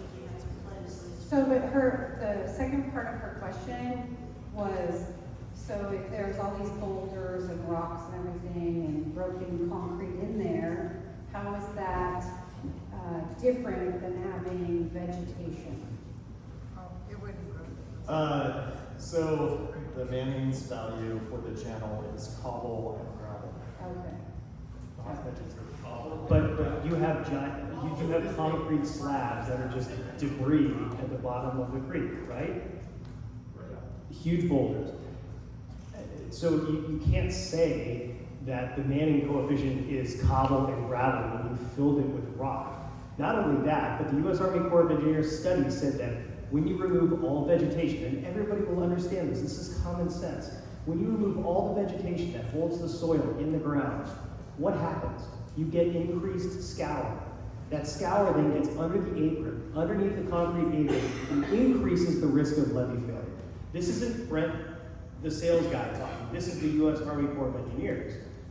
Well, we're going to bring the Army Corps into our advisory team to share their perspective, because I don't think anyone's been. What I will offer on that, because the report has been quoted many times, I suggest reading section 7.4.5.1 that says specifically about San Juan Creek main stem, the section you've been talking about is talking about watershed in general, says, in addition, because of flood capacity needs, it is impossible to allow the channel to revegetate completely within the existing dimensions. No one is asking for it to fully revegetate. Okay, It's never been the we ask. have a study underway right now. I mean, this argument is a bit moot, Brent. We have a study underway to increase the vegetation in the channel. So until we. Supervisor Foley, if we had never brought this to your attention, they never would The have. study started in 2020, actually, and it was. I would love to see that the study says that they're going to include full revegetation of the channel. I would love to see that. Well, It has your never been presented to definition the of public. revegetation and vegetation might not be the same, I don't know. So anyway, let's continue on because these are things that we're gonna move forward on and analyze in the future, not today. Next question. So first off, thank you everyone for being here and for sharing all the information. It's greatly appreciated. Our little 11-year-old friend had a question about plants. Just some information that along the area at Dana Point, we have parkland along there. And we also in our parks, Dana Point is having little pocket parks within the parks that have native plants in them to encourage pollinators and whatnot. And so there's planting events coming up this coming month and next month. And so, you know, we all need to pay attention to what's available out there and because we can't put stuff along the creek or along the trail. The dogs will just pee on it and people run over with their e-bikes. But we have areas in our park to make things useful. You also have a butterfly garden. Yeah, that's what I'm talking about, yeah. That basically. Okay, any other questions?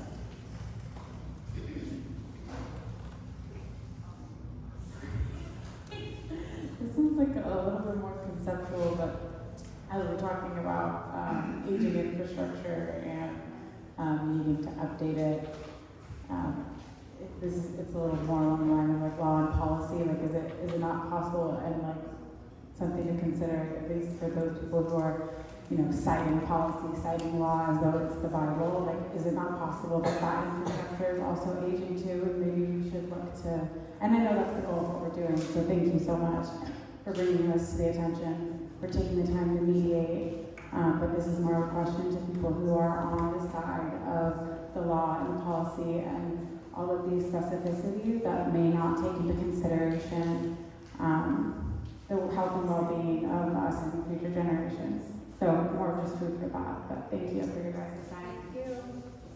Okay, anyone else have a comment? Yes, right here. Oh. And then, yes, this young woman has been waiting. Can you help just better educate us in regards to the locations of the highest spot in the rivers that you guys, or this creek that you have done testing, and the lowest? Like, are we talking, 100 feet up from the berm, or where? I'm a little confused. That's a good question. Does anyone know? I do.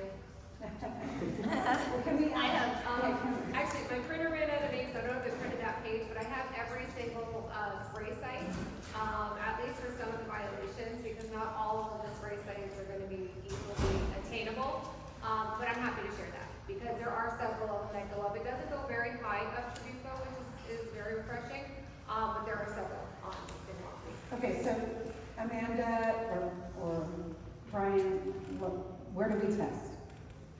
Can someone answer his specific question?